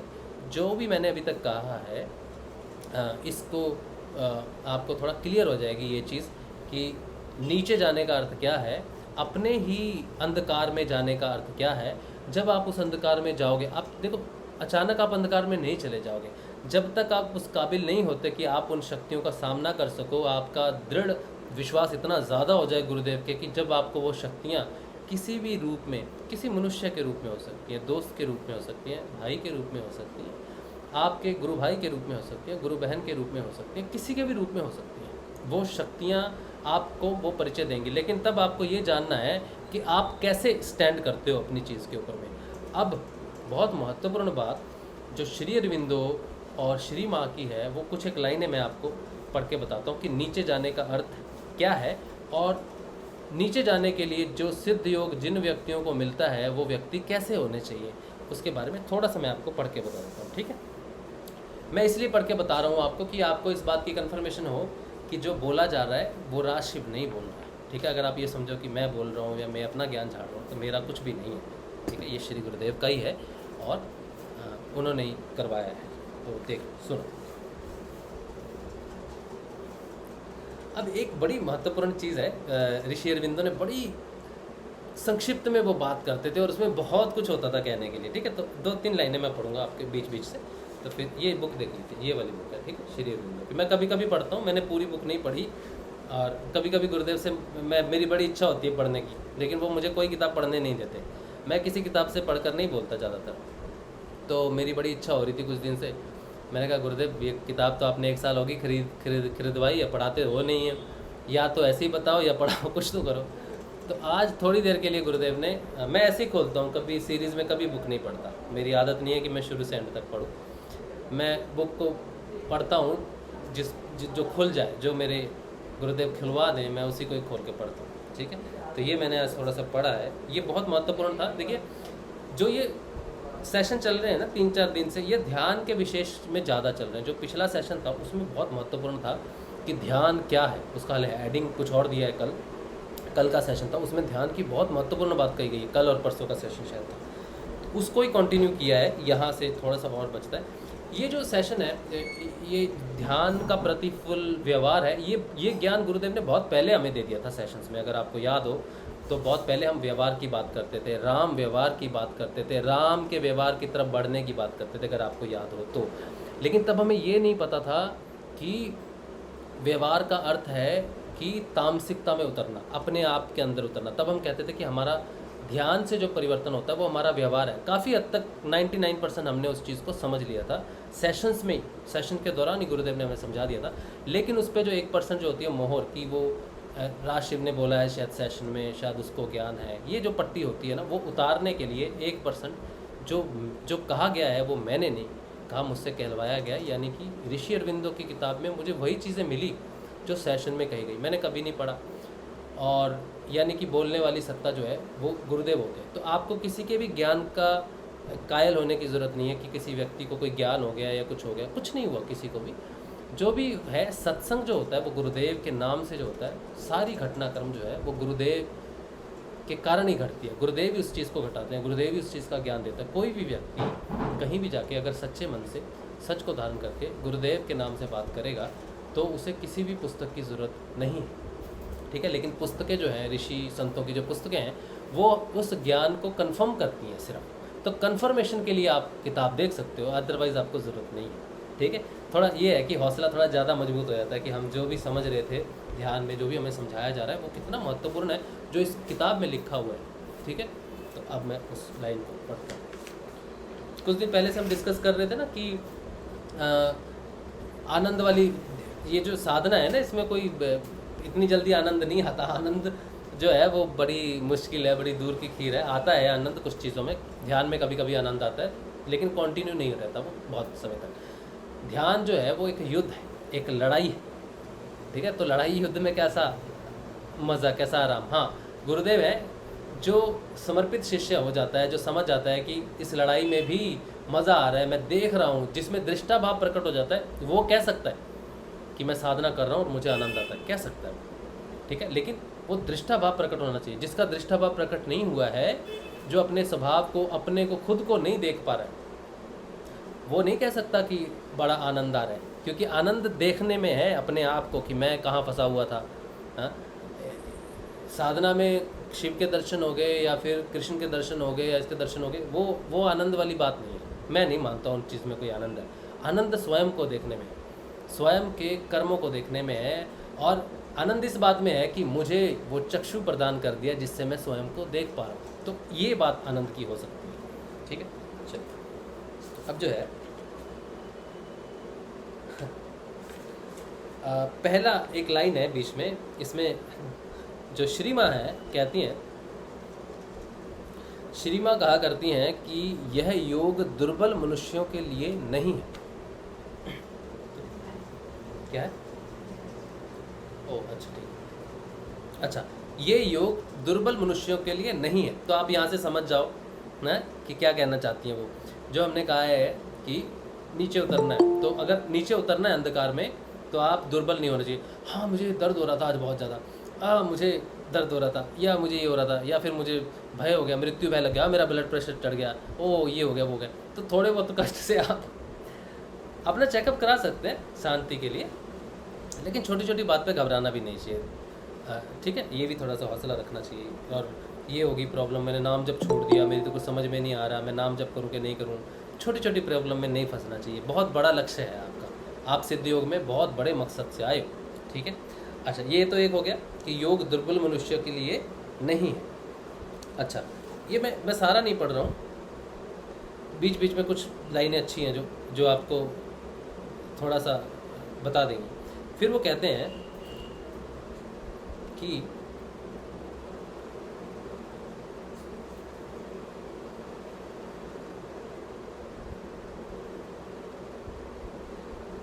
ये वो ऋषि अरविंदो कहते हैं कि ये द्विविध यात्रा है, द्विविध यात्रा है, माने दो तरफ का भेदन होता है, द्विविध उसको कहते हैं। उन्होंने जो कहा है उसके लिए ऋषि अरविंदो का जीवन आसान नहीं था। जितने कष्टों का सामना ऋषि अरविंदो ने किया है हम उसका अंदाज़ा भी नहीं लगा सकते। श्री अरविंदो जनरली ज़्यादातर मौन में रहते थे, बहुत कम बात करते थे, और कभी कभी अचानक कुछ ऐसी बात कह देते थे जो लोग एक्सपेक्ट नहीं करते थे, बड़ी गहरी बात करते थे। तो वो अपनी बात कभी नहीं करते थे, अपनी यात्रा ज़्यादा बताते नहीं थे, मौन रहते थे। लेकिन कहीं कहीं बुक्स में आप पढ़ोगे तो मिलेगा कि उनकी यात्रा जो है बड़ी कठिन रही है। ठीक है, अच्छा एक सेकेंड, उसके बाद कहते हैं, हाँ ये कह रहे हैं यही द्विध भेद है जिसके अंदर सारे गहन रहस्य की कुंजी छिपी है। नर्क पार किए बिना कोई स्वर्ग पहुंच नहीं सकता। ठीक है, एक बात ये कहते हैं।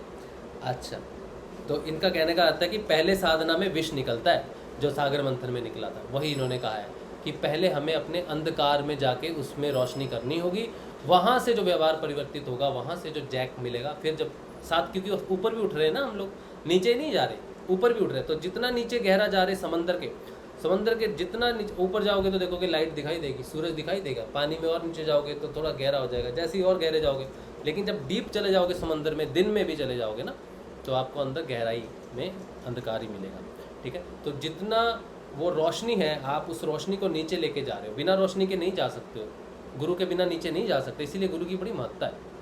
तो गुरु आपके साथ जाता है नीचे, तो उतना ही गुरु आपको ऊपर उठाता है, उसकी जानकारी करवाता है, और उतना ही वो आपको नीचे आपकी खुद की जानकारी करवाता है। जब दोनों जानकारियाँ मिल जाएंगी, ऊपर और नीचे मिल जाएंगी, तब भेद खत्म हो जाएगा, तब एकत्व हो जाएगा कि जो वो है वही मैं हूँ, बस मैं अंधकार में था, मेरी वो चीज़ें सतर अंधकार में थे, जिसके कारण मैंने अपने आप को पहचाना नहीं। तो ऊपर जब पहुँचोगे तो कंप्लीट, नीचे भी कंप्लीट पहुँच जाओगे। ठीक है, अच्छा चलो अब इसमें और है, कहते हैं जिन बेड़ियों को तू तोड़ने आया है, तुझे उन्हें पहनना होगा। जिस रोग को तू हराना चाहता है, उस वेदना को स्वयं सहना होगा। तो ये भी बहुत महत्वपूर्ण बात है। ठीक है, उसके बाद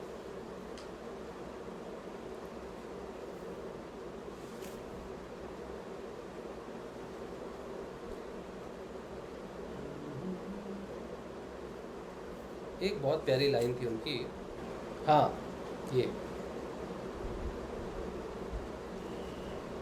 पूरा पढ़ लेना आप स्वयं। ठीक है,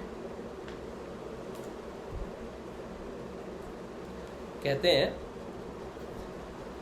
हम जब नीचे जाएंगे ना, तो हमें वो अंधकार मिलेगा जो घायल शेर है, ठीक है, तो उसके पास जाओगे तो वो क्या करेगा, अटैक करेगा आपके पास, और आप पे लेवल क्या लगेगा कि आप खुद व्यर्थ हो या खुद आप नेगेटिव हो, अंधकार हो। तो ये बात को जब आप साधना करोगे तो आपके पास बदनामी आएगी, क्योंकि तमस जब अटैक करता है तो तमस का आवरण आपके ऊपर दिखने लगता है लोगों को, लेकिन वो आवरण नहीं होता, वो तमस से लड़ाई होती है। तमस अपना प्रभाव दिखाता है, क्योंकि तमस जो है वो नीचे, अंधकार जो है वो हर्ट है, वो आहत है। तो यहाँ पर वो लिखते हैं, बहुत ध्यान से इसको बात को सुनिए,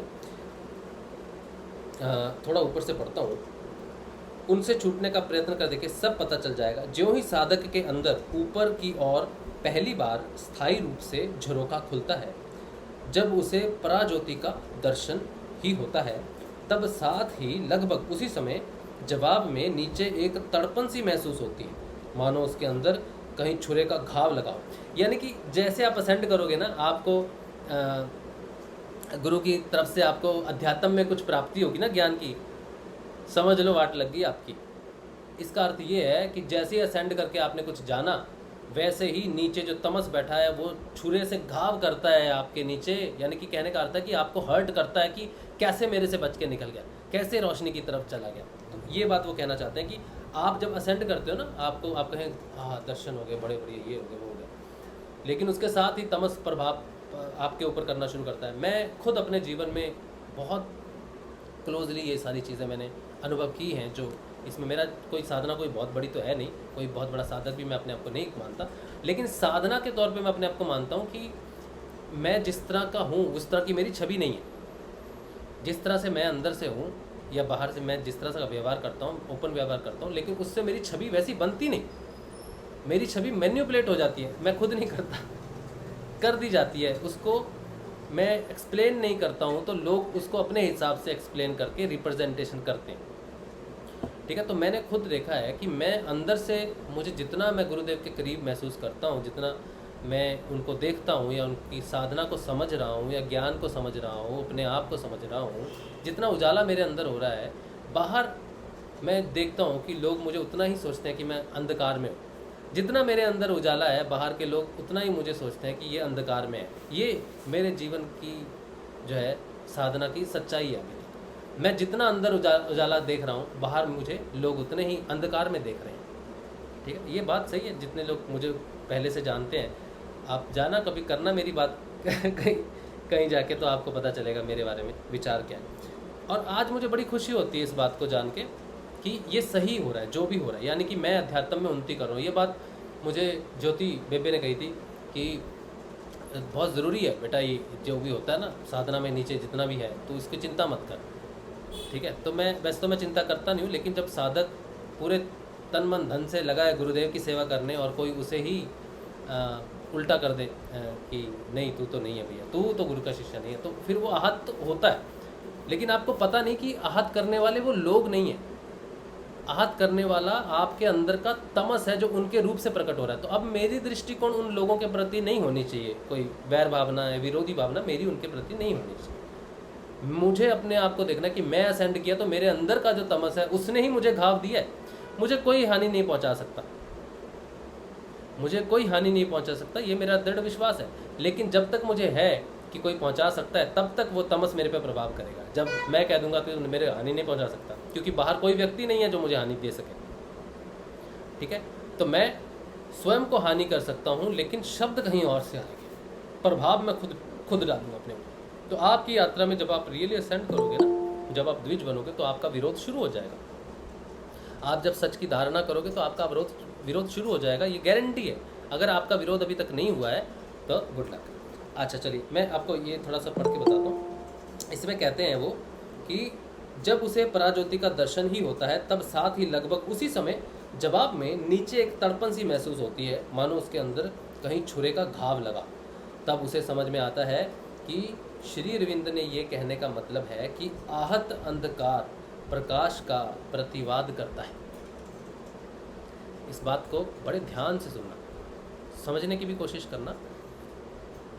आहत अंधकार प्रकाश का प्रतिवाद करता है, यानी कि अगर आपका कोई प्रतिवाद करे, साधना में आप कर रहे हो, अपने अच्छे मन से कर रहे हो, सच्चे मन से साधना कर रहे हो, वही मेन चीज़ है। उसके बाद भी अगर आपको प्रतिवाद किया जाता है आपका, तो इसका अर्थ ये है कि कोई व्यक्ति विशेष आपका प्रतिवाद नहीं कर रहा, अंधकार उसके अंदर जो अंधकार है वो आपका प्रतिवाद कर रहा है। अब इसकी सफाई आप नहीं दे सकते किसी को भी। ये जो किताब है यह है आपके लिए बहुत महत्वपूर्ण इसलिए हो जाती है कि इससे आपका मन निर्मल और शांत हो जाता है, आप अपनी यात्रा को समझ पाते हो। ये बुक्स क्यों लिखी गई है, ये ज्ञान क्यों दिया गया है, इसीलिए दिया गया कि ये इस मार्ग पे हम पहली बार चल रहे हैं तो हमारा मार्गदर्शन ज़रूरी है कि मैं जब अच्छी साधना कर रहा हूँ तो मेरे साथ ऐसी घटना क्यों घटी, मैं अपने आप को गिल्ट में क्यों लूँ। तो वो कहते हैं कि अंधकार प्रहार करता है, तुम्हें प्रकाश की ज्योति प्राप्त है, इसीलिए वो तिल मिला रहा है, इसीलिए वो तुम्हारा प्रतिवाद कर रहा है। तो साधना में प्रतिवाद महत्वपूर्ण है, बहुत ज़्यादा, घबराने की बात नहीं, ठीक है, ये बहुत महत्वपूर्ण है। अच्छा, कहते हैं साधक पहला सबक यह सीखता है कि एक पग नीचे उतरे बिना मनुष्य एक पग ऊपर चढ़ ही नहीं सकता। यानी कि असेंशन जो हम कर रहे हैं ना कि भगवान प्राप्ति है, ये होगी नहीं हमें जब तक हम संसार प्राप्ति नहीं करते। यानी कि भोग और मोक्ष दोनों साथ चलेंगे तभी पूर्णता होगी।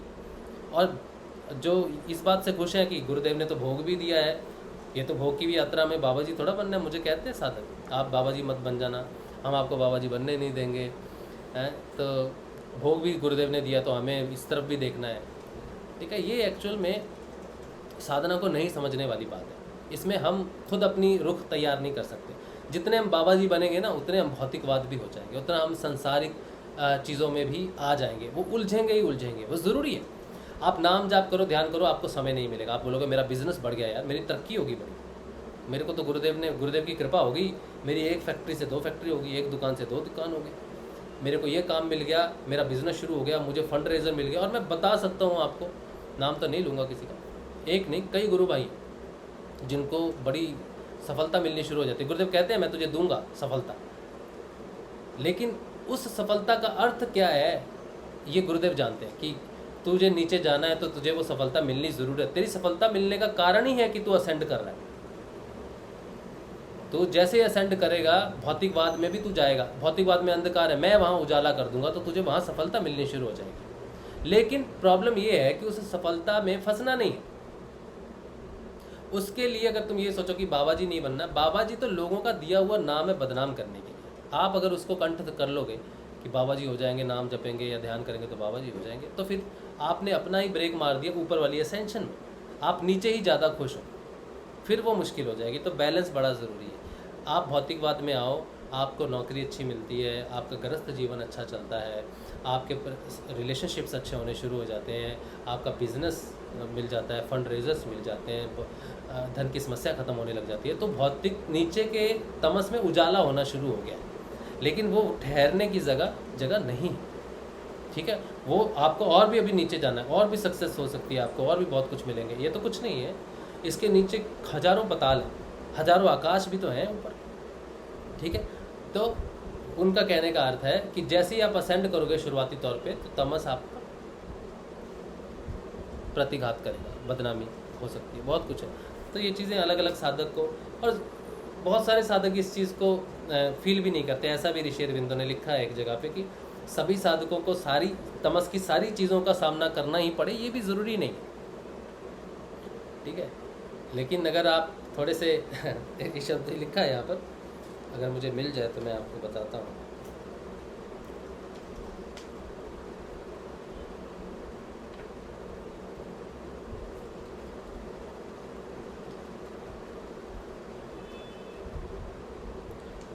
तो आप नीचे नहीं जा सकते बिना सकारात्मकता, डायरेक्ट नकारात्मकता में नहीं जा सकते, ठीक है।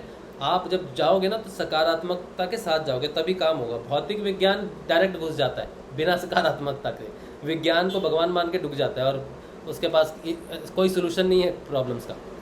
तो वो कहते हैं कि सकारात्मकता लेके जाओ, नीचे तुमको क्या लेके जाना है, शांति। आपने कभी देखा कि आप ध्यान में बैठे हो और मंत्र निकलता है ओम शांति ओम शांति। इसका अर्थ है कि आप उन अवचेतन स्तरों पे ध्यान कर रहे हो जहाँ पर वो ऊपर शांति ऊपर है, नीचे शांति नहीं है।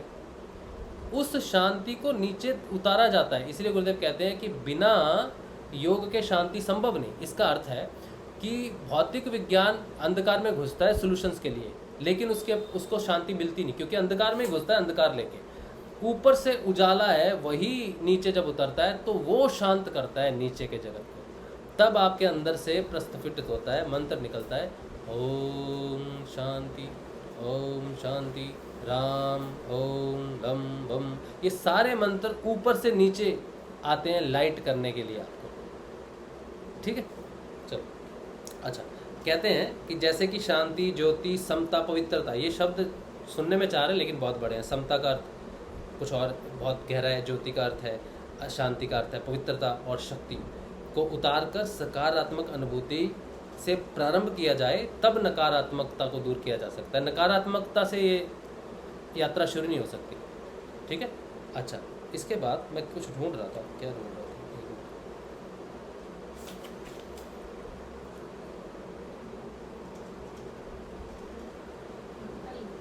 हाँ?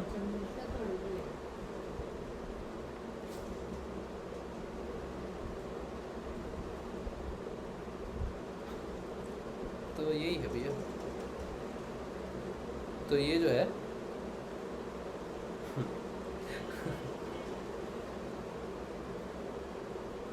जय गुरुदेव। हाँ जी, जय गुरुदेव। हाँ, मैं लिंक नहीं तोड़ूंगा। इसको व्यावहारिक रूप में हम देखते हैं, जो आपने बात बताई है शांति प्रकट होती है, वो व्यावहारिक रूप में यहाँ ऐसे भी देखने को मिलती है कि ऐसी परिस्थिति में कि जब आप बहुत चिंता में हो, और पहले जब ऐसी घटना घटित हुई और उस समय कोई साधक बहुत चिंतित होता था और गलत डिसीजन लेता था, और वो की वो स्थिति अब साधना के बाद प्रकट होती है, तो उस भयंकर स्थिति में भी साधक शांत रहता है। ये उसका व्यावहारिक परिवर्तन अनुभव में आता है। हाँ जी, हाँ जी, बिल्कुल सही, बिल्कुल सही, बिल्कुल सही कहा। मतलब वो अब वैसे अब उजाला हो गया ना उसके अंदर, वो समझ गया है कि ये प्रहार है। हाँ, तो इसमें ये कहते हैं, अच्छा मैं कहाँ से पढ़ूँ, मैं थोड़ा सा पढ़ देता हूँ क्योंकि बीच से पढ़ूंगा तो उतना बनेगा नहीं। मैं 10-15 लाइनें पढ़ देता हूँ। ये लाइन जो है कि जो भी हमने बात की थी कि सब नीचे उतरते हैं, तो कैसे उतरते हैं, और नीचे में ना बड़े पताल है, ऊपर में जैसे बहुत आकाश है, नीचे में बहुत पताल है। तो सारे पताल अच्छे नहीं हैं, बहुत सारे पताल जो हैं वो आपको ऐसी अनुभूति कराएंगे जिससे आप डर जाओगे, साधना में बहुत कुछ होगा।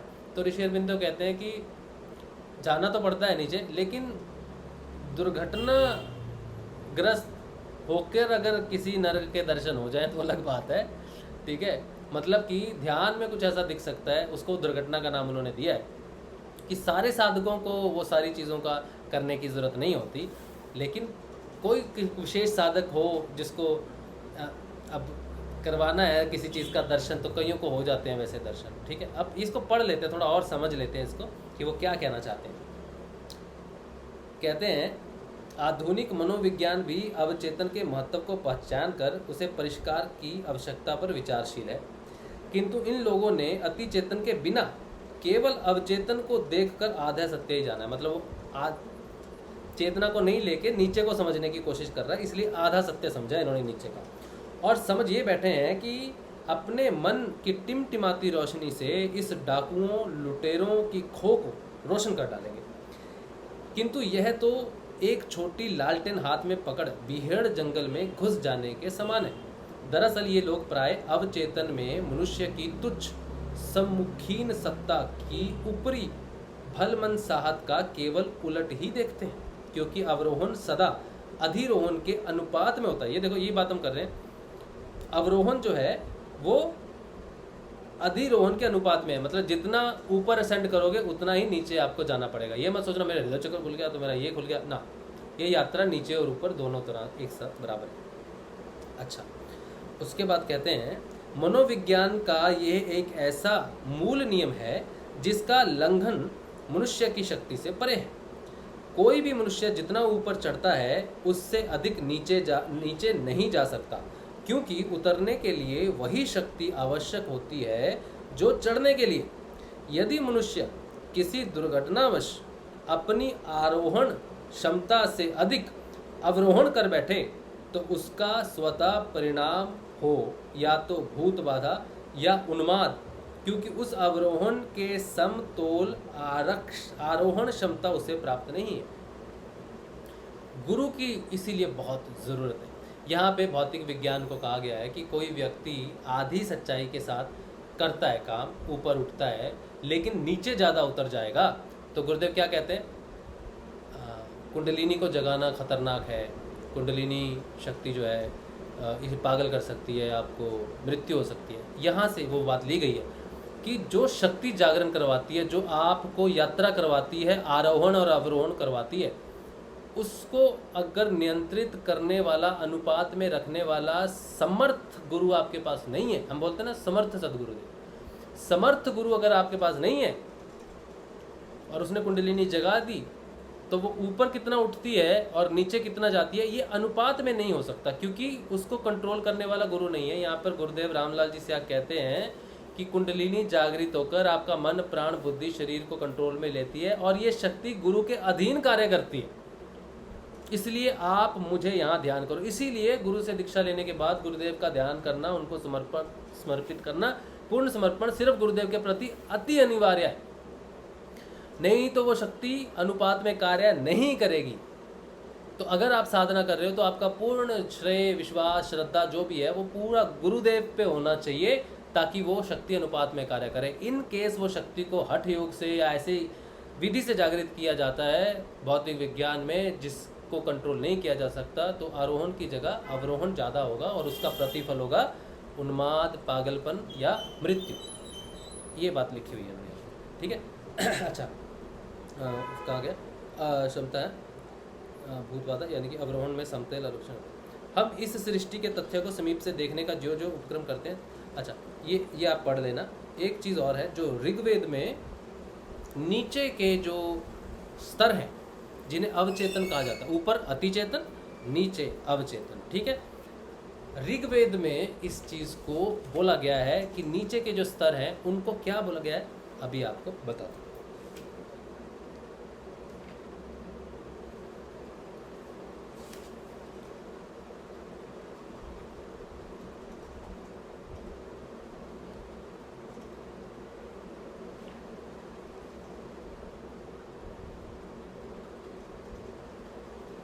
बहुत ही बढ़िया लाइन है वो, ऋग्वेद की एक ही लाइन लिखी है, लेकिन उससे पता चलता है कि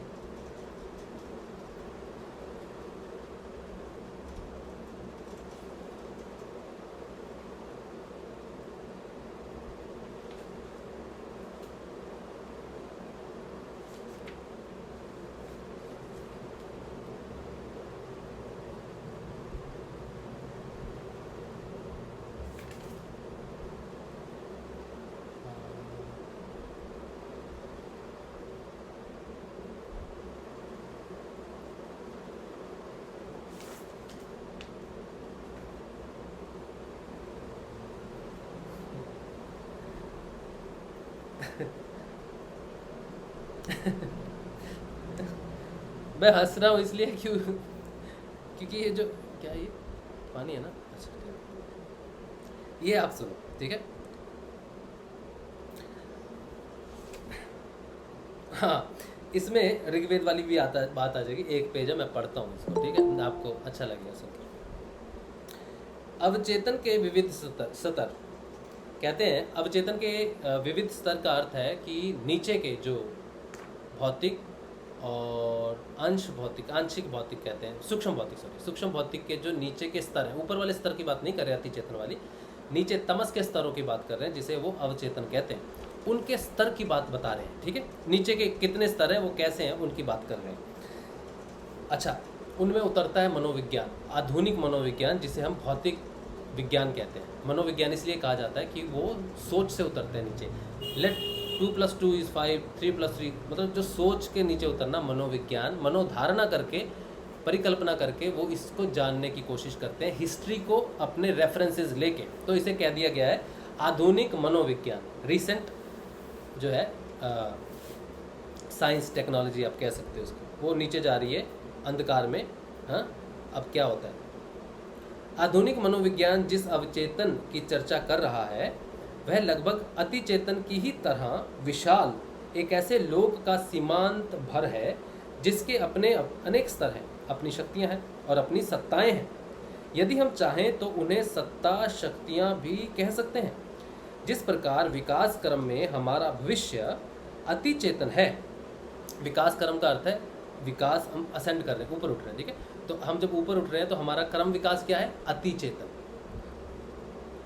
जिस प्रकार विकास क्रम में हमारा भविष्य अति चेतन है, उसी प्रकार अवचेतन हमारा पिछला और अभी का अतीत है, जिसमें हमारे विगत जन्मों के और वर्तमान इस जीवन की भी पूरी छाप अंकित है।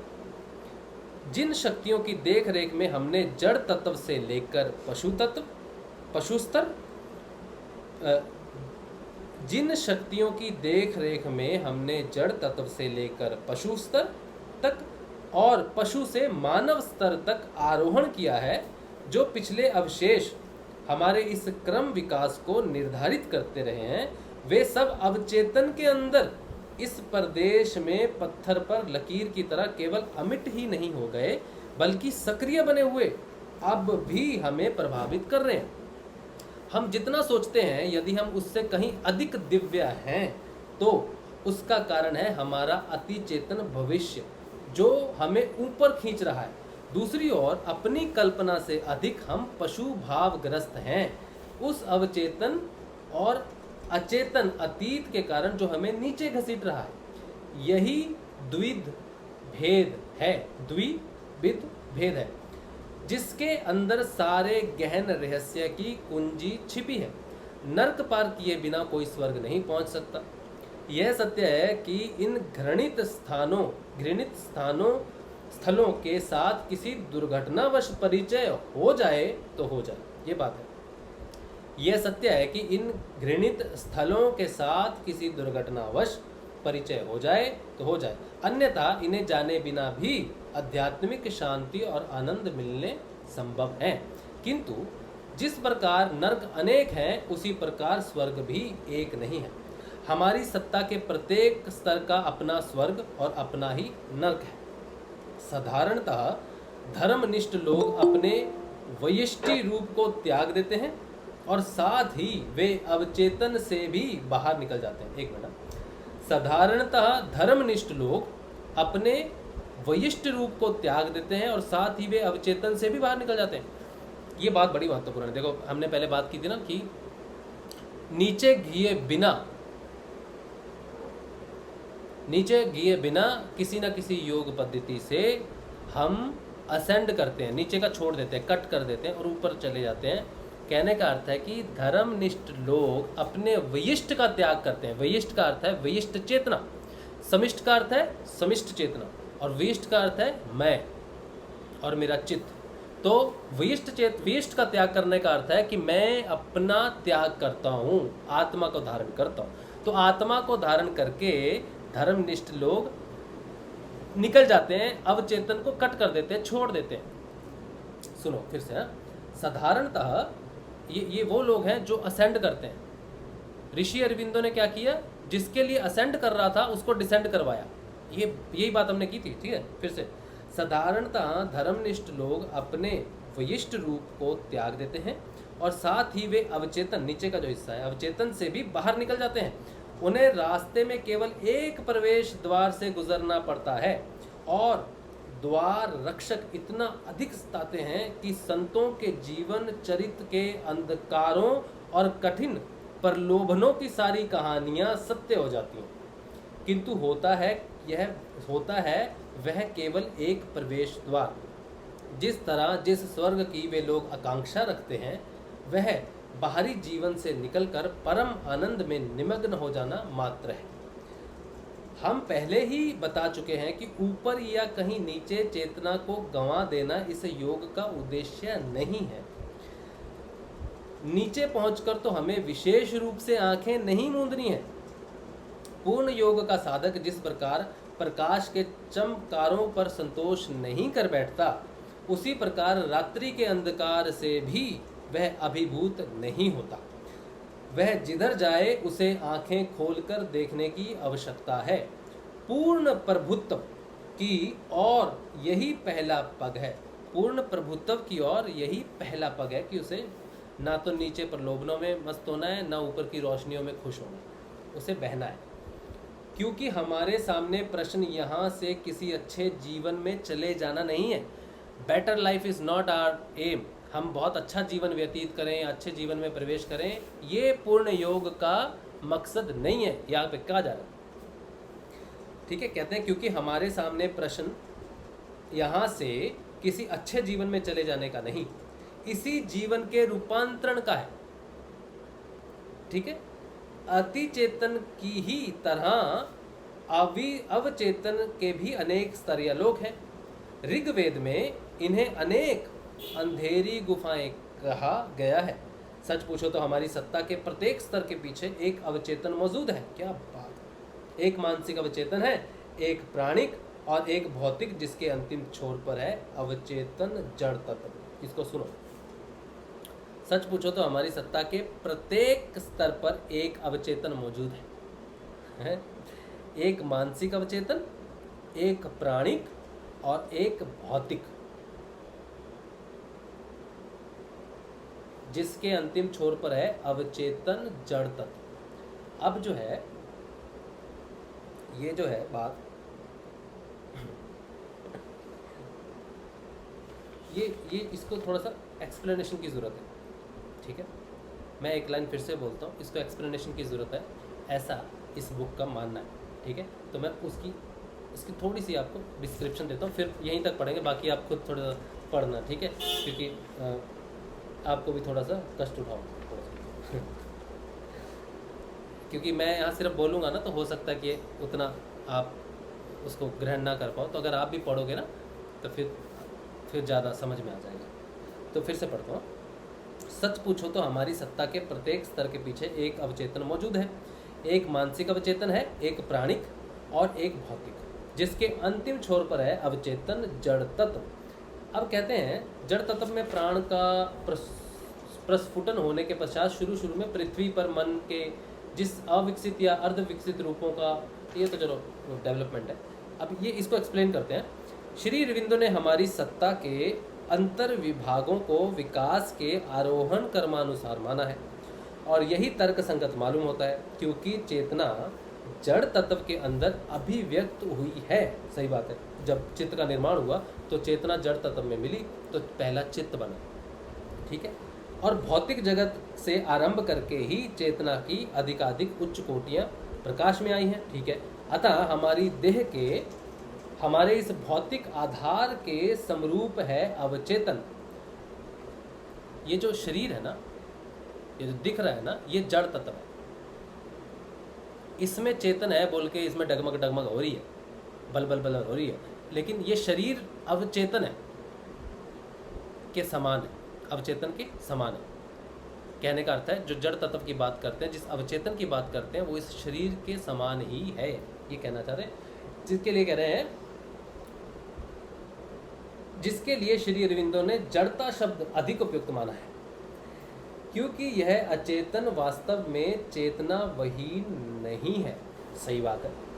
अवचेतन के अंदर हमारा पार्थिव अतीत निहित है, और अति चेतन के अंदर हमारा भविष्य। विश्व चेतना के विविध स्तर इन्हीं तीन क्षेत्रों के मध्य एक के ऊपर एक स्थित हैं।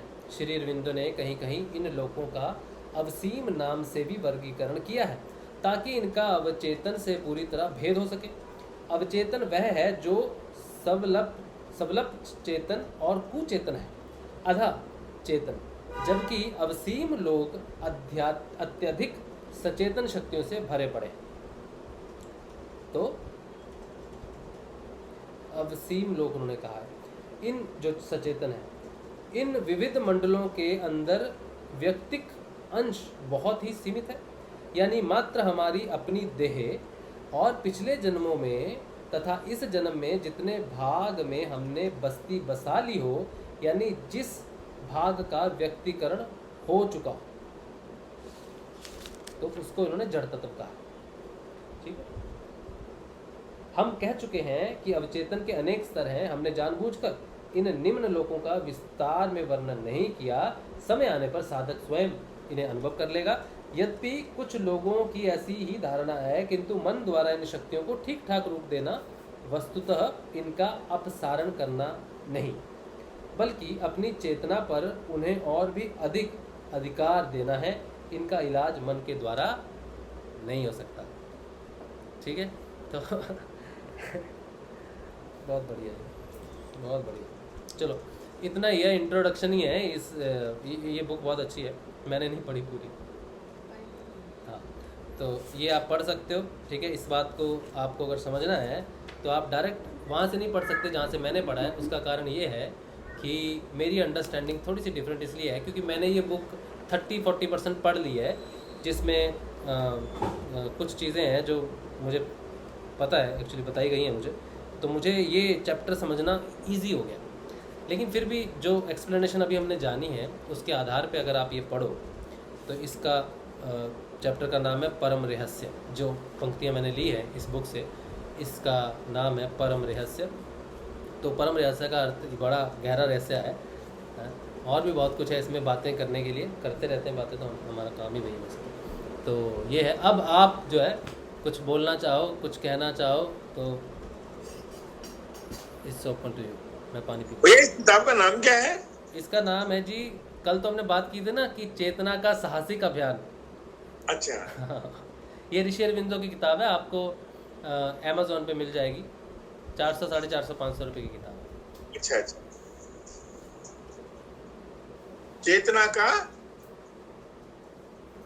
चेतना का साहसिक अभियान। चेतना का साहसिक। दिख रही है सही, सीधी दिख रही है बुक? बिल्कुल बिल्कुल बिल्कुल। एक गुरुदेव की तस्वीर है, उसमें भी गुरुदेव ये किताब पढ़ते हुए आपको दिखाई देंगे।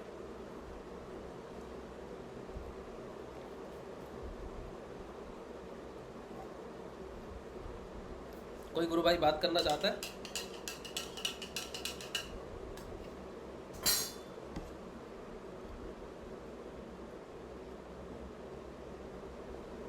जय श्री गुरुदेव। मैं YouTube पे आता हूँ थोड़ी देर में। हाँ जी, जय श्री गुरुदेव। मुझे ना पहले नाद सुनाई देती थी, अब मुझे नाद नहीं सुनाई दे रही है। वो धीरे धीरे करके कम हुई, अब तो सुनाई नहीं देती है। 2 दिन हो गए कोशिश कर रही हूँ, फिर भी सुनाई नहीं देती है। रात को सुनाई नहीं दे रहा? नहीं, कभी भी सुनूं अब सुनाई नहीं दे रहा है। अच्छा, पहले कौन से कान से सुनाई देता था? मुझे दोनों सुनाई देता था, अब तो धीरे धीरे कम हो गए, अब तो बंद ही हो गई है एकदम से।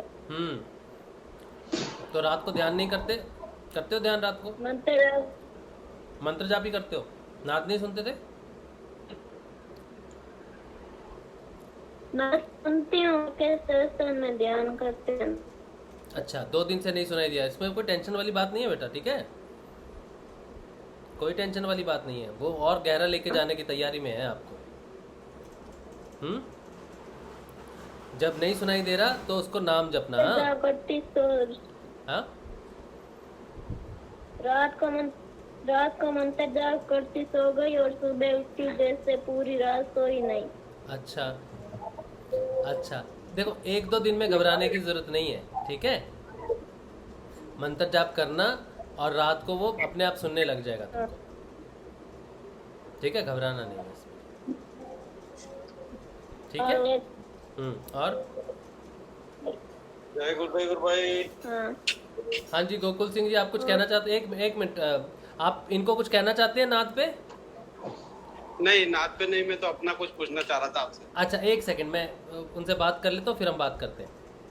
जी। अच्छा, हाँ सोनी, क्या कह रहे हो आप? हाँ, वो मंत्र जाप करते हैं फिर भी सुनाई नहीं देती है। कोई बात नहीं, तो घबरा रहे हो क्या इस चीज से कि मुझे ना सुनाई नहीं दे रहा? कई बार बंद हो जाता है, उसमें कोई चिंता की बात नहीं है।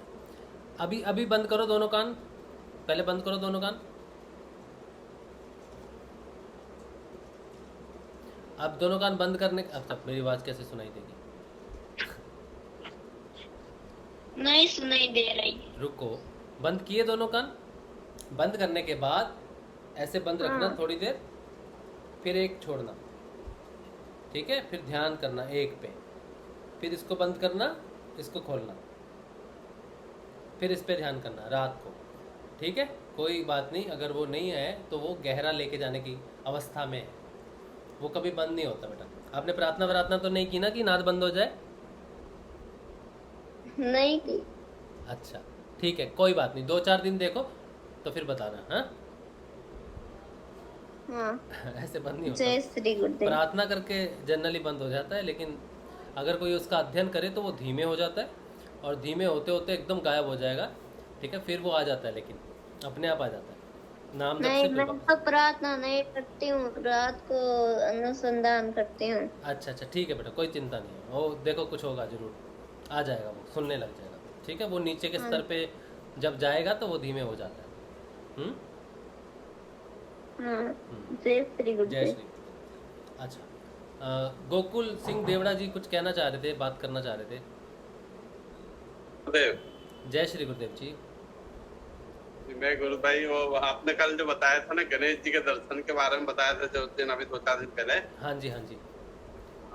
उसके बारे में मैं आपसे पूछना चाह रहा था। एक दिन मेरे साथ भी ऐसा ही हुआ था। मैं सोचा था कि मेरे मनोमय केस की बात है या वास्तविक गणेश जी के दर्शन हुए, उसके लिए पूछना चाह रहा था।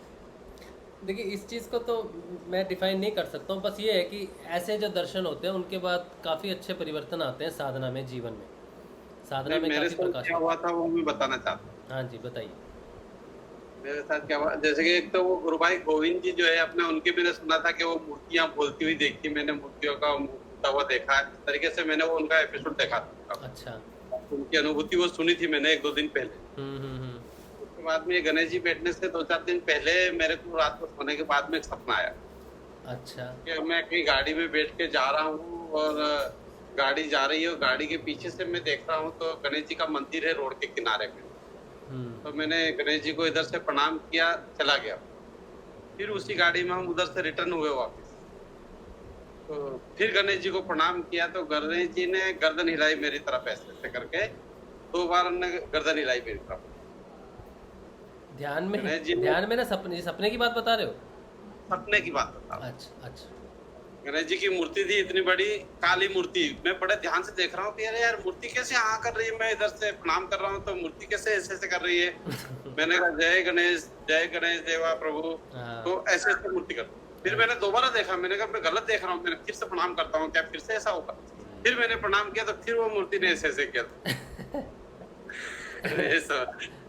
दर्शन में तो बड़ा अच्छा लगा। फिर नींद खुल गई, 3-3:30 बजे करीब की बात हुई। अच्छा। तो दिन से मैं पूछना चाह रहा था कि ये वास्तविक क्या है। ये मेरे को जो भाई की मैंने बात सुनी, इसलिए मेरे को ऐसा कुछ हो गया। गोविंद जी की जो बात सुनी थी कि मूर्तियां बोलती हुई देखी मैंने, वो खुली आंखों से था।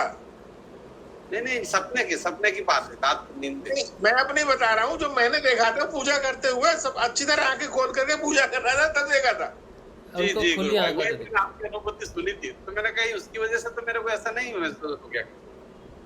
नहीं, ये जो सपने में हमें दर्शन होते हैं ना, ये जरूरी नहीं है कि मनोमय कोश हो, ठीक है। सपने में भी दर्शन सत्य होते हैं। मेरी जो सपने की अनुभूति गुरुदेव के साथ है, उससे मुझे काफ़ी परिवर्तन आया मेरे जीवन में। और इसके साथ ही मुझे सपने में शनिदेव के दर्शन हुए थे। जब वो मैंने काफ़ी बार इस चीज़ की डिस्कशन की है कि शनिदेव मेरे सपने में आए थे, और ये तब की बात है जब मैं शनिदेव की आराधना करता था, गुरुदेव की भी आराधना करता था, लेकिन मेरा झुकाव शनिदेव की तरफ ज़्यादा था। तो मेरी जब जीवन में बदलाव आया तो वो आए सपने में, और उन्होंने पूछा मुझसे आके कि हाँ भाई, तू तो बड़ा अमीर हो गया है, लोगों को नौकरियां दे रहा है। तो मैंने कहा नहीं, मैं अमीर नहीं हूँ, मैं गरीब ही हूँ, और ये सारी कृपा जो है शनिदेव की है। आप तब कहाँ थे जब मैं अपने घर का बिल नहीं दे पा रहा था, ये नहीं दे पा रहा था? तो उन्होंने कहा तुझे वापस कर दूँ? मैंने कहा नहीं, मुझे करने वाले देने वाले शनिदेव हैं। तो ऐसे एक अनुभूति थी मेरी, वो आए थे सपने में मेरे, क्योंकि मुझ पे शनिदेव की कृपा रही है आराधना में, ठीक है। भौतिक आराधना में उनकी कृपा रही है। और जब मैंने गुरुदेव को समर्पण किया था, फिर मैंने सबसे ज़्यादा मुझे कष्ट यही था कि शनिदेव को जाके मैं नमस्कार करूं, कहूं कि शनिदेव अब मुझे गुरु की आराधना करने के लिए आप आशीर्वाद दें। और उसी दिन मेरा आज्ञा चक्र एक्टिवेट हुआ था उनके मंदिर में। तो अगर वो दर्शन जो थे उसका प्रतिफल मैंने देखा है जीवन में, और मैंने महसूस भी किया है। तो आपको अगर दर्शन हुए तो ज़रूरी नहीं है कि वो आपके मनोमय कोश के हैं या प्रभावित होके हो सकते हैं, ऐसा कुछ ज़रूरी नहीं है, मैं ये कहना चाहता हूँ। तो सपने में भी ईष्ट के दर्शन होते हैं, प्रभु के दर्शन होते हैं, गुरुदेव के दर्शन होते हैं। अब इस चीज़ को हम नकार नहीं सकते कि आपका मनोमय कोश है, ऐसा कहना, क्योंकि मैंने अपने एक्सपीरियंस में मेरे जब है, मैंने किए हैं और परिवर्तन आए, तो मैं उस चीज़ को कैसे नकार दूँ। हाँ, मुझे गणेश जी के दर्शन ध्यान मुद्रा में हुए थे, ध्यान में था मैं उस समय जब मुझे दर्शन हुए थे, लेकिन सपने में भी दर्शन होते हैं भगवान के, ये बात सत्य है, मेरी तरफ से तो पूर्ण सत्य है ये बात की, दर्शन होते हैं। मैंने पहले काफी आराधना की, उनके 12 नामों का जाप किया मैंने, काफी दिन तक जाप करता था मैं पहले उनका कंटिन्यू। अच्छा, तो ठीक है, आप देखिए वो ज्ञान के देवता हैं, अगर दर्शन हुए तो फिर ज्ञान फूटना चाहिए अब तो। अब मैं ये नहीं कहता कि आपको ज्ञान नहीं है, लेकिन और ज्ञान फूटेगा, और ज्ञान फूटेगा, अगर ज्ञान है तो और ज़्यादा मिलेगा उनका। अगर वो दर्शन सत्य है तो वो तो ज्ञान के देवता हैं गणेश जी। बढ़िया बढ़िया, तो कंफ्यूजन नहीं होनी चाहिए, जब हो अगर है दर्शन तो फिर पता चल जाएगा 1 महीने के अंदर क्या घटना घटती है, आपके साधना में कितने बदलाव आते हैं, ये आपको पता चल जाएगा। अच्छा, जय श्री गुरुदेव, जय श्री। मैंने भी अपने परिवार को, जिनको सबको दे रखा है, हाँ, बहनों वगैरह को सबको दे रखा। बहनों वगैरह कहती है जैसे आपको बोलते हैं ना सभी के, आप भी मेरे को दिखाई दिए, ऐसे मेरे सिस्टर भी मेरे से बोलती है कि गुरुजी भी आए और आप भी साथ में आते हो बोले कि वो मनोमय कोश है, वो मनोमय कोश है, वो साधकों का दिखना वो मनोमय कोश है। मैंने वो सब गुरुजी की कृपा है, वो जानते हैं। हाँ, वो मनोमय कोश होता है, उसमें नहीं पढ़ना। हम किसको दिख गए किसको नहीं दिख गए, इसको तो सिरे से नकार देना चाहिए। वो दूसरे साधक के मन में वो धारणा रहती है, वरना हमें खुद पता है कि हमें वो गुण नहीं है कि हम किसी को दर्शन लाभ दे सकें, हम खुद अपने आप को जानते हैं। एक सिस्टर तो हमारी, उनको मंत्र जाप क्या, वो पढ़े लिखे तो है नहीं पर वो ठीक से जाप नहीं कर पाते शायद, तो गुरुजी ने उनको 2 बार सपने में आकर के रात को उठा करके उनको मंत्र दिया, बेटा तो ये जाप। हाँ, ऐसा होता है, ऐसा होता है। 2 बार जाप दिया, एक बार दिया तो फिर उन्होंने गुरुजी बोला प्रभु मैं तो भूल जाती हूँ आपने क्या दिया था, फिर 2 बार दिया। अच्छा, हाँ, गुरुदेव ऐसा कर सकते हैं। स्वप्न में जाके भी गुरुदेव आदेश करते हैं, क्योंकि वो उसको आदेश होगा, जो साधक है उसको स्वयं उसका आदेश होगा कि कर ऐसा कर। ये भी सत्य है, बिल्कुल। मुझे जब प्रश्न मैंने पूछा तो मुझे आके, मैं तो इसे आकाशवाणी समझता हूँ, जो स्वप्न में आके जो शब्द गुरुदेव के मिलते हैं, मैं तो उसे आकाशवाणी का नाम देता हूँ, और ऐसा होता है, मार्गदर्शन मिलता है। बहुत बढ़िया, जय श्री गुरु। चलिए YouTube पे आते हैं, 2-4 प्रश्न है, फिर लेते हैं, फिर उसके बाद देखते हैं। केतन कुमार कह रहे हैं कि शाकाहार के ऊपर क्या विचार है आपके, शाकाहार के बारे में कुछ बता सकते हैं, शाकाहार और मांसाहार छोड़ना ज़रूरी है, शाकाहार के बारे में। अच्छा, ये कौन सी पुस्तक है, किस लेखक की है? ये सत्य प्रेम जी एक साधक हैं श्री अरविंदो के, उनकी ये बुक है। इस बुक का नाम मैंने आपको बता दिया कि श्री अरविंदो की बुक है, इसका नाम है चेतना का साहसिक अभियान, यही है ना, चेतना का साहसिक अभियान, श्री अरविंदो जी की है। उनके बारे में है, उनके शिष्य ने लिखी थी फ्रेंच में, बाद में इसे हिंदी में ट्रांसलेशन किया है एक दूसरी साधिका ने। शाकाहार और मांसाहार आपकी साधना को प्रभावित नहीं करता। आप अगर मांसाहारी हैं तो आप निश्चिंत होकर जो खाते हैं खाइए, और शाकाहारी हैं तो भी, क्योंकि शाकाहारी और मांसाहारी जो हैं ये इससे कोई फ़र्क नहीं पड़ता आदमी में, ठीक है। अगर कोई कहे कि मैं शाकाहारी हूँ और मुझे स्वर्ग मिलना निश्चित है और मेरी साधना तीव्र गति से बढ़ेगी क्योंकि मैं शाकाहारी हूँ, इसीलिए मेरी आराधना सच्ची है, अच्छी है, और मैं तीव्र गति से गुरुदेव की तरफ बढ़ रहा हूँ, तो ये व्यर्थ की बात है। इसी बात पे गुरुदेव ने अपनी ही किताब में, बाइबल की भविष्यवाणियों में, विवेकानंद की बात लिखी है। विदेशों में जब वो गए धर्म के प्रचार के लिए, तो वहाँ पे सब मांस खाते। तो गुरुदेव कहते हैं कि जब वो बोल रहे थे, स्पीच दे रहे थे, तो वहाँ के लोगों ने बोला कि स्वामी जी आप बहुत कुछ बात कर रहे हो, लेकिन आप तो शाकाहारी हो और हम सब यहाँ मांसाहारी हैं, शराब खाते हैं, मीट खाते हैं, तो हमारी और आपकी जोड़ी जमने वाली नहीं, जो आप कह रहे हैं हमारे साथ होने वाला नहीं। तो गुरुदेव ने ये बात कही कि विवेकानंद जी ने कहा कि आप जो खाते हो खाते रहो, you need not to give up the things will give you up. मतलब आपको कुछ छोड़ने की ज़रूरत नहीं है, चीज़ें आपको छोड़ के चली जाएंगी। तो आप अगर मांसाहार करते हो, शराब पान करते हो, सिगरेट पीते हो, तो आपको कुछ छोड़ने की ज़रूरत नहीं है, बशर्ते कि आप बस नाम जपते रहो। पूर्ण खाते समय भी जपते रहो, शराब पी रहे हो जपते रहो, मांस खा रहे हो नाम जपते रहो, खाओ जो खाना है, वो अपने आप वो चीज़ आपको छोड़ के चली जाएगी। ये ऐसा गुरुदेव का है। हमारा कोई विचार इसमें गुरु भाई महत्वपूर्ण नहीं है, बात गुरुदेव ने जो कह दिया और विवेकानंद की बात कहते हैं। और इस बात को जब गुरुदेव ने अपनी पुस्तक में लिखा तो यहाँ के जो पंडित वर्ग हैं, जो हिंदुस्तान के पंडित वर्ग हैं, तो वो विदेश में थे। विवेकानंद तो उनको चिट्ठी लिखी कि तू धर्म भ्रष्ट हो गया है विवेकानंद, तू बाहर जा रहा है, जो लोग मांस खाते हैं, शराब खाते हैं, उनके साथ उठता है बैठता है, तू उनको धर्म सिखा रहा है, तूने हमारा धर्म कुलीन कर दिया, ऐसा कुछ वो लिखते थे उसको।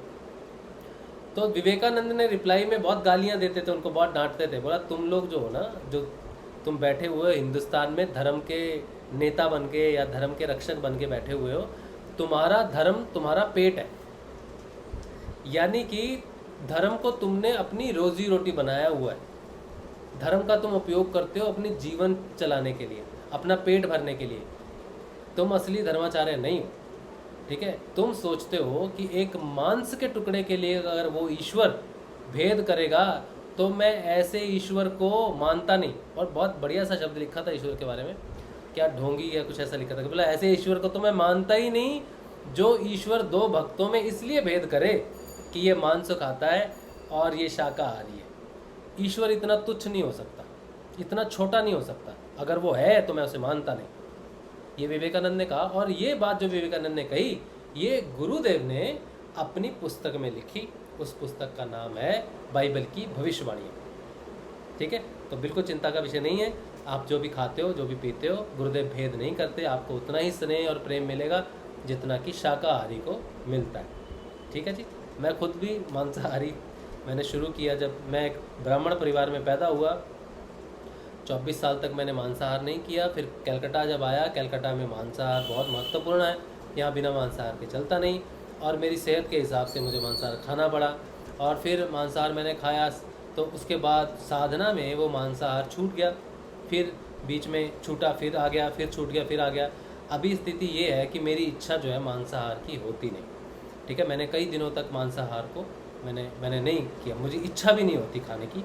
लेकिन कई बार बहुत मजबूरी होती है घर के अंदर में, तब मुझे मजबूरीवश अगर वो ग्रहण करना भी पड़े तो मैं कर लेता हूँ। तब भी मैं ये नहीं सोचता कि मैंने मांसाहार छोड़ दिया, क्योंकि मैंने छोड़ा नहीं। अगर मांसाहार मेरे पास पहुँच रहा है तो दाद देनी पड़ेगी उसकी कि वो मैं अगर साधक हूँ, अच्छा साधक हूँ और मेरे में परिवर्तन आ रहा है, तो मांसाहार मेरे तक पहुँचेगा नहीं, उसकी हिम्मत नहीं होनी चाहिए। लेकिन फिर भी अगर उसकी हिम्मत आती है और मैं ये कहूँ कि मैं तो छोड़ चुका हूँ, मैं कैसे खाऊँ, तो मैं अपनी ही साधना को छोटा करता हूँ। मैं एक्सेप्ट करता हूँ, मेरे अंदर कुछ भी अगर प्रकट होता है तो मैं उसका सामना करता हूँ। उससे ना तो मुझे घबराने की ज़रूरत है, ना सोचने की ज़रूरत है कि मैंने छोड़ दिया या मैं कुछ भी नहीं छोड़ सकता। वो मेरे तक पहुँचेगा नहीं जिस दिन मैं पूर्ण रूप से उससे दूर हो जाऊँगा। तो मैं उससे दूर जा नहीं रहा, वो मुझसे दूर जाता है। फिर कभी कभी आ जाता है तो मेरी इच्छा कभी होती है, आ जाता है थाली में तो मैं नमस्कार कर लेता हूँ उसको कि तू आ गया तो ठीक है। लेकिन मैं अभी मेरी ऐसी कोई इच्छा खास बची नहीं मांसाहार के लिए। तो ये परिवर्तन मेरे अंदर से आया है। पूर्ण रूप से शाकाहारी मैं नहीं हुआ हूँ, क्योंकि उसकी वजह ये है कि मेरे पेट में एक रोग है और उसके लिए फ़िश जो है, फ़िश ऑयल या फ़िश जो है वो थोड़ा सा सहायक कार्य करता है। तो साधना से जब वो चीज़ें ठीक होनी शुरू हो जाएंगी, जब मुझे उस चीज़ की ज़रूरत नहीं पड़ेगी, तब मैं वो फ़िश वगैरह छोड़ सकता हूँ, ठीक है। अभी मेरी कभी कभी डाइटरी फूड में वो चीज़ें आ जाती हैं, ठीक है। लेकिन मूलतः छूट गया है मांसाहार, मेजरली छूट गया है, लेकिन पूरी तरह भी नहीं गया है, ठीक। ऐसा नहीं है कि मुझे उल्टी आ जाए या फिर मुझे घिन आ जाए या बदबू आ जाए। हाँ, प्याज से मुझे बदबू आनी शुरू हो गई। प्याज और लहसुन का मैंने जो है छोड़ दिया था मैंने, लेकिन मैं वही बात है ना कि जब तक वो मेरी थाली में कहीं ना कहीं से आ जाता है तो मैं उसका वो नहीं करता, मतलब प्रतिरोध नहीं करता कि तू आ गया तो मैं नहीं खाऊंगा। मैं ऐसा नहीं करता, जो मुझ तक पहुंच गया है मैं उसको ग्रहण कर ही लेता हूँ। ये मेरी स्थिति मैंने आपको बताया, ठीक है। चलिए, तो आज का सेशन काफ़ी लंबा हो गया। आज का सेशन बड़ा महत्वपूर्ण, गुरुदेव दादा गुरुदेव के दर्शन हुए आपको, और आपको पता चला साधना में कैसे असेंडिंग और डिसेंडिंग कैसे होती है, अवचेतन अति चेतन के बारे में आपने जाना। सत्संग में ये सारी चीज़ें आपको बहुत महत्वपूर्ण है, आपको ज़रूर कहीं ना कहीं साधना में मदद करेंगी। नियमित साधना ज़रूर करनी चाहिए। हम सुबह शाम 6:30 बजे डेली मेडिटेशन करते हैं, शाम को 7 बजे से 8:30-9 बजे तक सत्संग करते हैं। आप भी शामिल हो सकते हो। तो आज के लिए इतना ही। जय श्री गुरुदेव। आपको सुबह मिलेंगे हम सुबह के ध्यान में, नियमित ध्यान में 6:30 बजे। जय श्री गुरुदेव। जय श्री गुरुदेव। जय श्री गुरु। जय श्री गुरुदेव। जय श्री गुरुदेव। जय श्री गुरुदेव। जय श्री गुरुदेव।